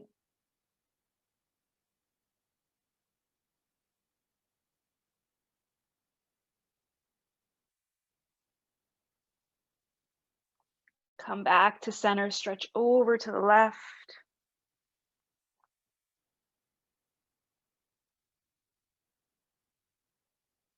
Good. Come back to the middle, and then last little bit just to get the legs moving a little bit. If you can, if what you're wearing, if this would work, just pull the knee into your chest, give yourself a squeeze, roll the right ankle in both directions.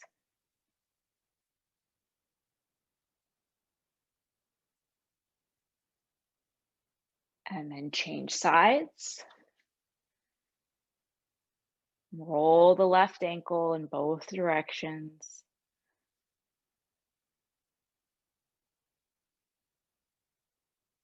Good. And then again, you can take a seat and enjoy the rest of your sessions. Thank you so much for having me.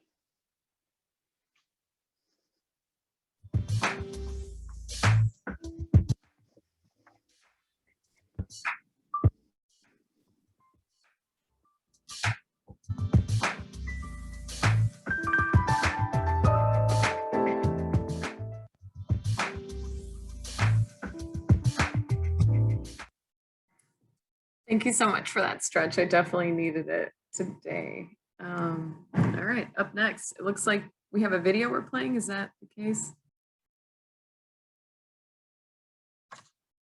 Or I can introduce the citizen group. Citizen group. All right, let's do that. Citizen Group is an award-winning creative, marketing, and social impact agency dedicated to building citizen brands.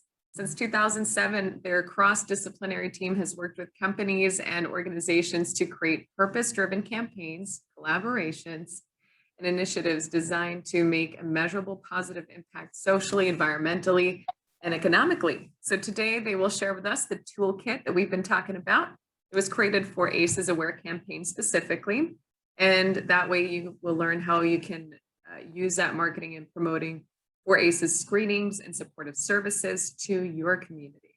Please welcome Julie Hendricks and Lindsay Craig, who direct Citizens' social media efforts. They are supported by Robin Raj, Citizens founder and executive creative director, as well as David Compton, who leads strategy and account management. Very good. I'll begin. Hi, everybody. This is Robin Raj, and it's a pleasure to speak with you today. You know, as mentioned, I'm joined by my partners, David, Julie, and Lindsay. Julie and Lindsay will take you through the majority of the presentation. And, you know, what we're going to be talking about is campaign assets that we have developed to help us all promote ACEs screening and subsequent healing. So we have these prepared assets and tools that are intended to be thought-provoking and to start the conversation.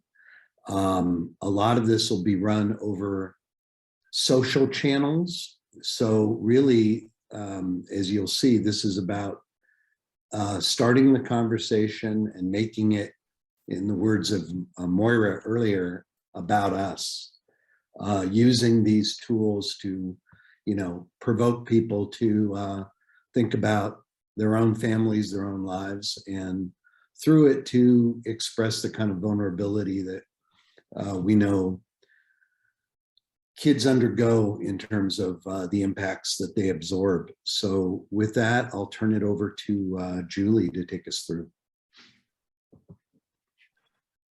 Wonderful. Thank you, Robin. And I believe Lindsay is pulling up the presentation now for everyone to see. In our presentation today, as Robin mentioned, we are going to run through the marketing toolkit and give you a little bit more information about that. Give you a preview of some of the campaign materials that we have created in partnership with Bay Area Community Health for you all to leverage at your prospective organizations. How to use this toolkit, some tips and tricks on how to most effectively market and talk about the campaign and use the materials that we've created, as well as some suggestions on how to develop content for the different platforms on social media most effectively, and how to create a social media content calendar to best organize the materials that you plan to use on your own channels. So just a little background about the toolkit.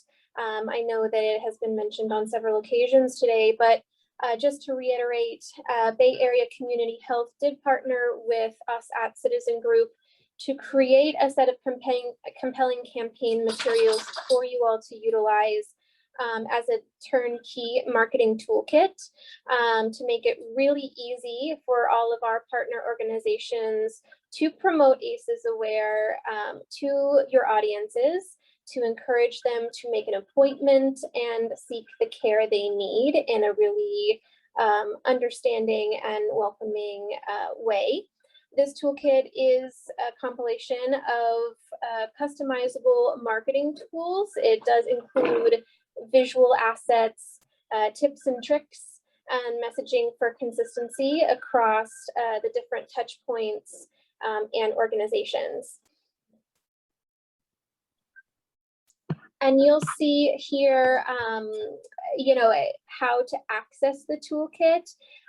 Now, just so you all are aware, Lindsay has just shared a link to this presentation to the primary drive on Google, where you can access all of these campaign assets.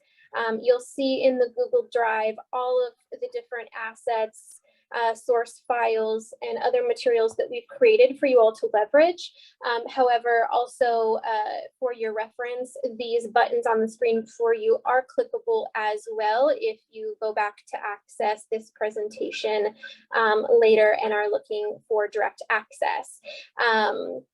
PDF of campaign assets being very clearly just that, source files being more of the raw files that you can edit and customize with your own logo, and we'll show you how to do that very easily, as well as templates for organizing your social media campaign, and you know, other templates that might be useful as you plan out how to promote ACEs Aware. What is in the toolkit? So as you will see, you know, both in the toolkit and in a preview on some of these materials on the following slides, we did include in this in the campaign assets toolkit posters, postcards, wrap cards, and brochures, as well as social media assets.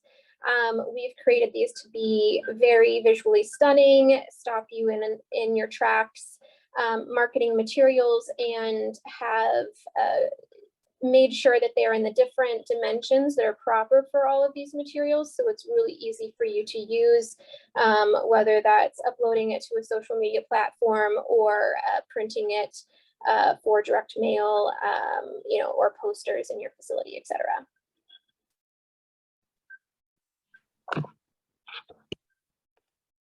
And, you know, in this next section, I believe Robin and Lindsay are going to walk you through a little bit more the specific assets that have been created, and give you a preview of what these look like, and how they can be customized for your own organization. Yes, I would just say that here you see the first example. And the premise, a child can be broken in ways not seen by an X-ray. And, you know, really the intention behind this set of materials, as I said at the outset, is to be thought-provoking, get people to stop and think about the fact, because we are rarely conscious or stop to think about the impacts, the stress our children absorb. And kids can't discern between the various pressures coming at them, be it emotional abuse, physical abuse, sexual abuse, pandemic stress, gun violence in our communities. And of course, it's different in different communities. So we're going to talk about that. But the word cloud that surrounds the child, which is a feature of each of these executions, is consistent throughout the campaign, even though the word clouds can change. And you can, in fact, change them. As Julie mentioned, we have the kind of fixed set of materials, but also giving you the source files so you can customize this appropriate to your own thinking or own community. But what is also consistent about this structure is the call to action. We pose the problem, of course, but the solution is to screen early and start the healing. So that remains the consistent call to action across these campaign materials. Also to point out that here we have Bay Area Community Health as the branded organization at the bottom that is a proud partner of ACEs Aware. You can apply your own organizational logo and brand this from your own organization to make it your own to your community and audiences that know your particular organization. With that, I'll turn it to Julie to take us through the rest of these. So we're just going to go through the remainder of the toolkit. I'll just read the top line and then you can just kind of absorb it for a second or two. Invisible scars can't be seen, but they can be treated. Screen early to start the healing. Don't let emotional injury lead to a lifetime of health consequences. Childhood trauma can permanently injure young brains and bodies.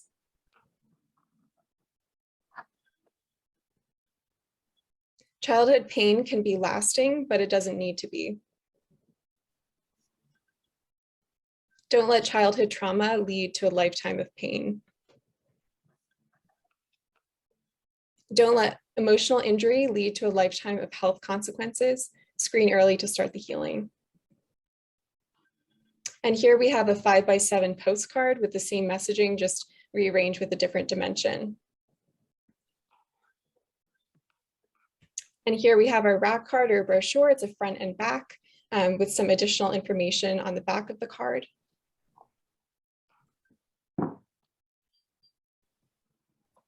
And here we have a Facebook or an Instagram carousel. So you would upload each of these images and the viewer would just simply scroll through them, ending with screen early to start the healing. Here we just have a different version of this without the line at the top, alternating between each of the words in the word cloud. Here we have an Instagram post without some of the logos and messaging at the bottom, and a Twitter post with the correct dimensions for uploading onto Twitter. Another version. One thing I'll mention, Lindsay, is the files we've developed, although you can't see here, are animated, whereby you're cycling through the word cloud and the accumulation of those stress points builds on screen, which, you know, creates for an effective story. Yeah. And now back over to Julie. Very good. Thank you, Lindsay. Now, you know, generally speaking, we have a variety of suggestions, tips, and best practices that we'd like to run through with you now on how to use the toolkit. You know, in general, I think we can all start to see how these can be used, but you know, certainly that does include promoting the ACEs program on owned channels, which includes your social media channels, e-newsletters, and your website. You know, the big best practices to keep in mind here, everybody, is to always include a visual, link to the ACEs website for more information, consider audience and platform in copywriting, and engage with any responses that you might receive on the posts on social media. You know, it's very much been seen in studies of social media use that if you do include a visual, it is more likely to be seen and engaged with on the social media platforms and in marketing in general. And, you know, of course, we do want to always link to the ACEs website so that people can have a really easy way to click through to more information. We never want to make it difficult for somebody to follow through in doing what you're trying to encourage them to do. When we say considering, you know, the audience and platform and copywriting, certainly as we'll talk about in some of the following slides, the audiences on different platforms vary slightly. I'm sure you've all heard jokes here and there about how, you know, Facebook is for, you know, parents and grandparents, and Instagram is for millennials and Gen Zs and all those. And of course, that's very, you know, sort of specific as an example, but we can go into more detail on that in the following slides. And then of course, as Robin mentioned, you can customize as needed with your logo and contact information. Other ways to use the toolkit certainly does include direct mail to subscriber lists or networks. We do see the postcard as a very useful thing for that, as well as physical promotion in high traffic areas, with the posters and or rack card being used inside or outside your organization, in areas like the parking garage, nearby coffee shops, near the front desk, things like that. Now on the following slides, we're going to get into a little bit more detail and on how to customize and optimize content on the individual social platforms, where some of the best practices start to vary a little bit more platform by platform, and how to keep in mind different ways of how to write your content, create your content, the copywriting, specifically the words that you use, the links, hashtags, and tagging and further amplification can help you really maximize your exposure and engagement on the content.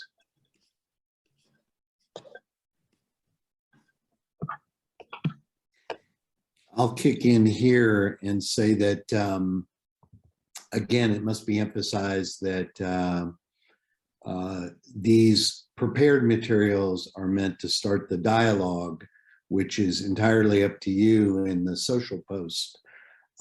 So yes, we've been asking the questions that are being asked here. What's been the effect, for example, of the pandemic on your child? That's worthy of collective conversation, or the recent wildfires, dislocation in certain communities.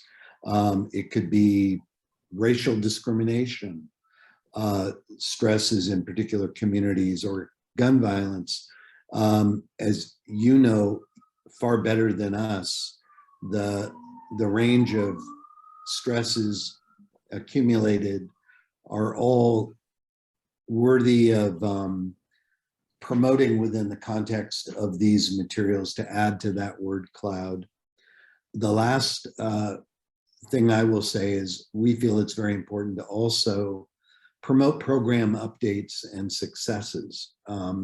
Much like we're living through in the context of, again, the pandemic vaccine uptake, let's promote the number of screenings in a particular month as we start to build collective momentum.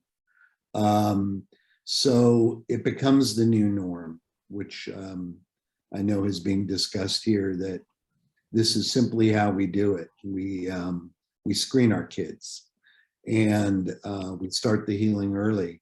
So, let's promote the successive wins through these tools.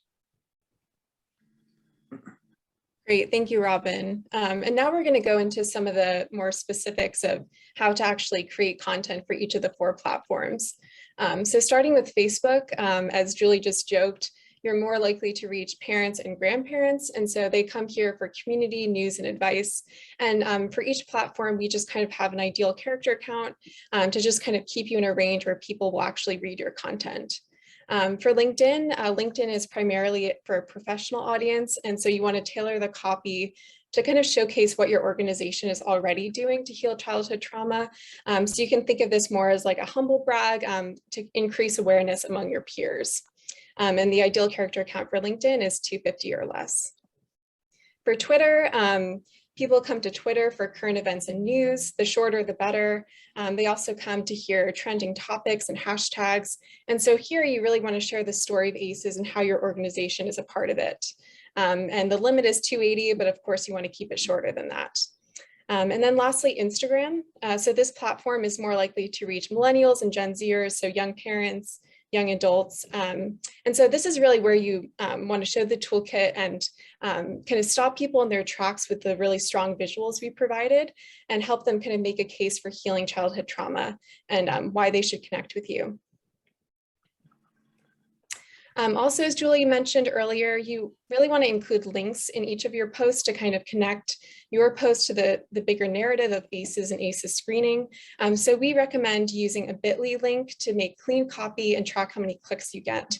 And the nice thing about bit.ly.com is it's a free website and it allows you to shorten links and also track clicks to links.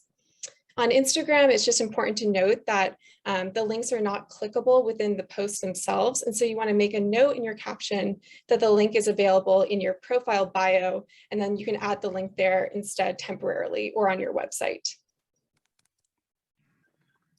It's also important to include hashtags and to tag the appropriate organizations. So here we've included the handles for Bay Area Community Health and ACEs Aware, so you can feel free to just use that. And we just noted kind of the best practices for hashtags for each of the platforms. Facebook and LinkedIn don't tend to use as many hashtags. Twitter and Instagram is where you should really capitalize on hashtags. And we've included some sample hashtags to include for your ACEs posts, things like toxic stress, mental health matters, fighting ACEs, etc. And here we've included some sample copy. I'm not going to go through each one of these, but this just kind of gives you an idea of the proper character count, and we've included the handles for tagging the organizations, as well as some hashtags and a space for you to insert the link. So you can feel free to use this copy. Again, like we said, this presentation you can use it at your disposal, and you can just copy and paste some of the copy we've prepared for you. And here we just have more copy for you to use. It's also really important when you're posting content to organize it. And so here at the bottom of this slide, there's a link to our Google Drive, which I also shared with you in the chat. And that's a link to the template for a social media content calendar. So here you can see we've organized it from date to content theme and bucket. Copy for each of the 4 platforms tailored appropriately, and then the 2 images, one for Twitter and then one for Facebook, Instagram, and LinkedIn. So this just gives you an idea of how to organize it. It just keeps you up to date with the content you're publishing, and is just helpful in promoting the content. It's also a good idea to put some money behind your posts. So we found at Citizen Group that even putting $5, $10, or $20 behind a Facebook post, for example, really increases visibility and engagement. So it also allows you to select specific demographics and a specific number of days that you can have your campaign run for. And it just really allows more people to view the content you're publishing. It's a pretty effective way to do so. And we can't go into the full extent of how to do this, but if you'd like to, you can contact us and we could help you kind of start your first paid advertising campaign. And here are the toolkit assets as we had in the beginning, just for your use. And lastly, because we provided the Word templates, here's just a step-by-step for uploading your logo and contact information. So you just want to download the toolkit files onto your computer, open the file onto Word, and then you can see here at the bottom that we've created a blank space for you to insert your logo and contact information. And lastly, you just save the file and use on various platforms. And I think that's it. Now I think we're just going to open up to questions. Here's my colleague Julie's email for limited support and troubleshooting. Feel free to contact her if you're having trouble using any of these toolkit assets. Thank you.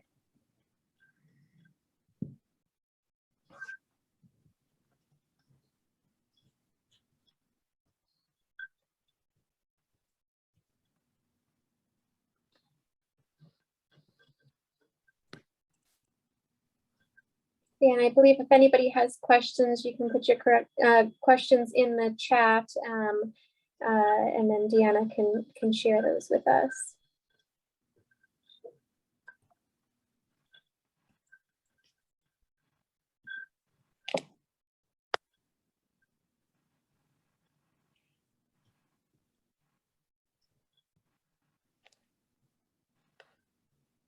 Very good.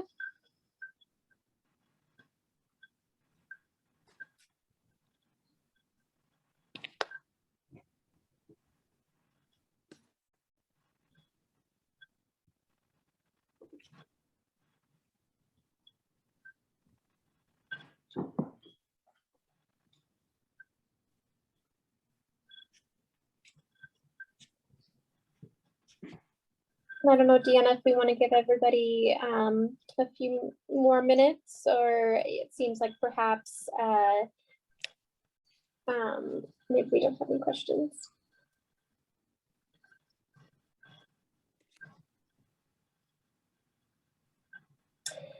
It looks like Pamela has a question. What resources did the ads point to for screening and treatment? BACH solely. So to answer that question, and Robin, please chime in as well. We do have on the ads the ACEs Aware logo, and we've included the ACEs Aware website that has the more comprehensive, all-inclusive details on ACEs Aware as a whole. So the Bay Area community logo is on there just as an example, but you can remove that and put in your own organization's logo for use just in promoting the program from your own organization.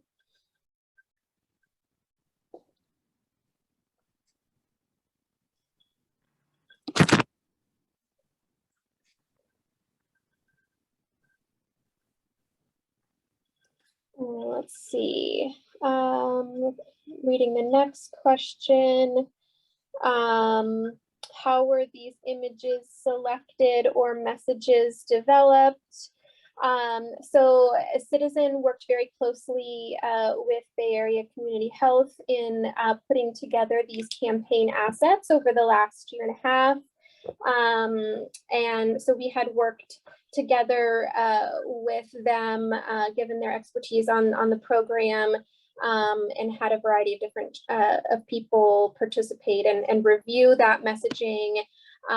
But just to help make it hopeful and understanding and thoughtful and really reflective of the program, but certainly that can be adjusted and tweaked slightly since your organization and its audiences best.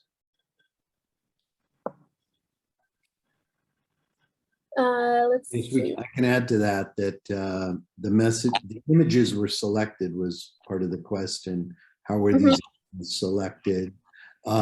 We looked to obviously reflect diversity in terms of age, as well as gender, ethnicity, etc., across the range of the 8 to 10 young people that are represented in the campaign. So there is that flexibility, and cycling through, has its own, visual communication that this is pertaining to young children, older kids, and in terms of keeping them part of a consistent set. So the overall campaign, the sum is greater than the parts. It's all single-minded, so makes a collective impression as a set. Very good. We also had a question, can we connect with Citizen to help build a campaign? We do appreciate that. However, we do have a very limited scope for ongoing support. The deck that we've prepared in the materials and toolkit is very much intended to be a self-guided how-to guide.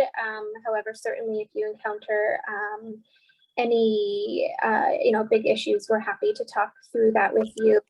And in terms of building a campaign, I would say, as Lindsay showed, the social media calendar, we very much see that as a great way to plan in advance the content for the next, month or 3 months from your organization, so that you can, sit down and start to craft a campaign and the messaging that you want to put out on social media. You can always add columns for, when you want to maybe include that in your newsletter as well. But that is really helpful in making sure that, you can come up with different creative ideas get the necessary approvals if you have those processes in place internally and things like that. Another question came in, is there a place to find the best groups or blogs on Facebook and other social media? That's a very good question. You know, certainly we all know that there are a lot of different you know, groups on Facebook, and those groups and blogs can be a very effective way at connecting with different groups. You can go in the search tab on Facebook, for example, and use different keyword, you know, search terms that may come to mind that are relevant for your community. You know, Sacramento Moms group, you know, Long Beach Moms, things like that, that you think, you know, might be good to reach. And those search terms do bring those groups up very easily. There's also a way in that search term, after you put in the keywords, to say I'm looking for groups, you know, rather than an individual, for example, that might have those keywords in their bio. And then you can start to poke around within those groups, see if you have access, request access, things like that. A lot of those communities have their individual you know, protocols or sort of community rules in place that you can read through on whether or not you can post some of this content on behalf of your organization as a new member of the group, or whether you need to submit that to the community organizer for approval. So that's pretty easy to navigate, and you can use similar search terms on other social media, such as LinkedIn, to do that as well. Instagram and Twitter does not have groups like that. However, that's really where those hashtags and tags come into use as being very important, because a lot of people do follow hashtags. So you can sort of almost think of that as a group in and of itself, for helping reach people that might follow that hashtag or might go to that hashtag later to search through, you know, to see other content about ACEs Aware, for example. Is there a place to find the best groups or blogs to market to? You know, I would say certainly Google is always a great place to start, again, with really thoughtful keywords to search for those. You know, blogs, I would say, do take a little bit more digging, because you'll want to, of course, make sure that the blogger, you know, or groups is indeed located in your area or region of reach. You'll also want to just check out the content to make sure it does align with your organizational values. But, you know, I would say the other thing with blogs to keep in mind is, even if the blogger is located in your region, they do also have a national reach. So, you know, you may also get some questions coming in from out of network from those as well. But those bloggers will typically have contact information or contact page once you've ascertained whether or not they might be a good fit and you might want to work with them, and you can reach out and see whether or not they'd be interested in you know, sharing information about this program with their readers, and sort of pitch them on that idea, and say that you'd be happy to get on the phone with them and tell them more information about the program, so they can consider that. Podcasts, you know, certainly podcasts are very popular now. I would say, I think we all listen to those more and more. If there are podcasts that, you know, you think your audience is listening to, or that you listen to, that you think would be a good place to promote ACEs Aware, that is certainly an avenue that you can explore from, you know, a communications and marketing perspective. Similarly with blogs, that's a situation where you would have to reach out to the podcast program and, start a conversation with them about whether or not they would be willing to promote ACEs Aware and encourage people, to get screened, to make people more aware of the program, encourage a well visit. Julie, I would interject. I would just say that no, it's very fertile ground, but there, it becomes the messenger, the particular person that's going to be offered, by your organization. Any of you that would be willing to, be a guest on a particular podcast, depending on the appropriateness, the relevancy. But of course, promoting the program through discussion and dialogue, just as you are having here, but with the broader public through outlets, be it radio stations or pre-recorded podcasts, is absolutely fertile territory. Absolutely. And I would say that's more of a PR play, but you can also see whether or not advertising on those platforms is a secondary option. Obviously the advertising might come as a paid component, but there are different ways with these podcasts and blogs to pitch them to try and secure earned coverage for the ACEs Aware program on their blog or podcast or television show, or local magazine. But there are also, of course, ways to coordinate paid coverage of the program as well, with the paid avenues being something where some of these campaign assets might be more naturally utilized. And we did have, I think, one last question here. Are materials available in other languages? So, we were actually tasked with creating materials in English only. However, certainly users who wish to feature them in other languages, can have them translated and adapted. Those raw source files that you'll see in your toolkit will allow that. So if you're able to have them translated, you can swap out some of the English language there for whatever language you feel like would be best utilized in your community. Deanna, I don't know if I missed any questions, but I feel like I got all of the ones that you included in that chat. So certainly thank you all so much again for listening to this presentation.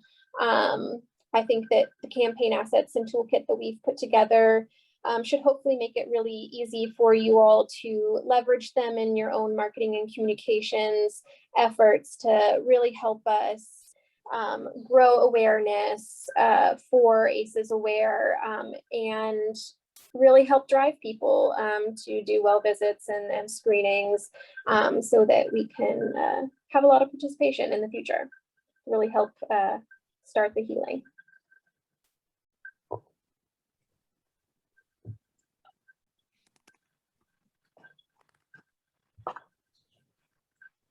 Thank you so much to the citizen group for that thorough explanation. I know a lot of us have some challenges, even myself, sometimes navigating social media and all its intricacies. And of course, all this information that has been gathered over time by doctors is so important, but unless there's a way to disseminate it in a way that you can get as much eyes on it as possible is one of the utmost important parts of addressing community health. So up next, we have Dr. Harsha Ramchandani with Bay Area Community Health. She joined at a time when it was again called Tri-City Health Center back in April of 2015.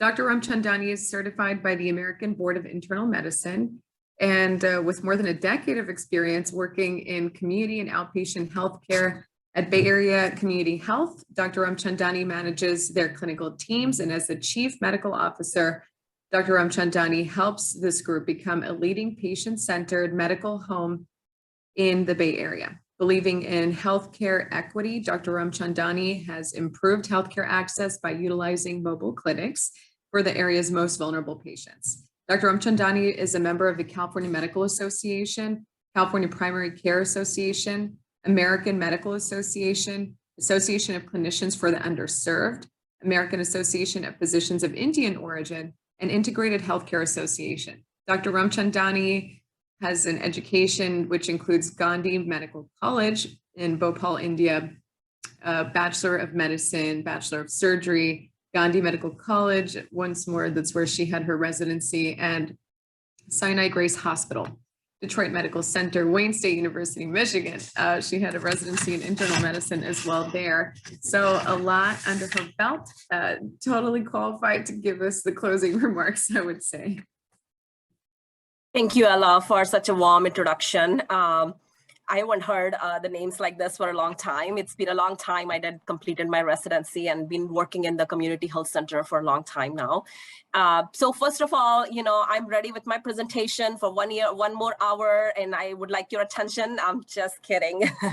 It's at the end of our symposium here, and it was an amazing session that we had today. First of all, I would like to thank all the audiences here. It was such an interactive session. A lot of questions that everybody was asking and sharing their own experiences with us. And again, this is the teamwork, and we cannot stand alone. And we definitely like the support of all the organizations that we work in this community. And I would like to thank our keynote speaker, our own CEO, Dr. Zettie Page, who's here and still with us for the whole 3-hour session. So thank you, Dr. Page, for giving your information and the experiences, sharing your experiences with us, and being our leader at the Bay Area Community Health. I would like to thank our Senator Dave Cortese, who was able to give us the keynote speech today. And we all know how busy his schedule is in this pandemic. So after that, we had wonderful sessions. Dr. Wade's session, it was really eye-opening for me. I'm an internal medicine doctor. I've been seeing adult population, and I was able to learn so much from the research that Dr. Wade had at the Philadelphia Center and how much difference it is from the CDC. We have been following certain guidelines, but it just shows that how much more is there to be uncovered about ACEs and how much we need to know more about this. So definitely a lot of learning from Dr. Wade's session. And we have our wonderful panelist here, Nicole being the moderator, and our panelists. Thank you, Dr. Sheshadri, our own pediatrician. We are so proud of you, Dr. Shesh. And we had Dr. O'Neill and Dr. Wade again as a panelist. We all enjoyed the sessions that we had with Jess, the meditation sessions. And Jess, thanks for helping us relax in the midst of all of our busy schedules. Taking a few seconds out really helps us energize and refresh. So thank you again, Jess. I would recommend everybody to follow that routine, throughout the day. Just help relax a little bit. That helps you energize, and it helps you keep going, for your mission. I would like to thank our partners with the ACEs and with providing the health care services. And some of the names, I definitely don't have all the names here, but I would like to thank some certain organizations like First Five, Kidanko, Hope organizations, our insurance plans like Medicaid, Medicare plans, Alameda Alliance, Santa Clara Family Health Plan, VHP, and the Anthem Blue Cross for helping us support, improve, so that we can continue doing our work for ACEs in our population here. So we have also, I would like to thank our organizers here. First of all, our DR Roberts Event Management Company, Deanna, Annette, and our tech guy, Chris. Thank you for keeping us on track. Thank you for keeping us, visible when it's time. And our MC, Ella, thank you, Ella. You were amazing throughout, and you kept us engaged with the whole agenda here and items. So thank you. And last but not the least, our own BACH team who made this possible. And once again, thank you, Desiree Campbell, Connor, Rami, Jeremy Loader, and Will Lockrow for making this happen. So once again, it's close to the lunchtime. I appreciate all of your attention here. And definitely we all learned a lot from this, and we're gonna continue our efforts. It's not just the providers, it's not just the healthcare educators or the educators in the school, it's a teamwork, and we all have to work together in making sure we take care of our kids and help with the ACEs and at least be aware of the ACEs here. Thank you all. Have a wonderful lunch. I think it was a great session.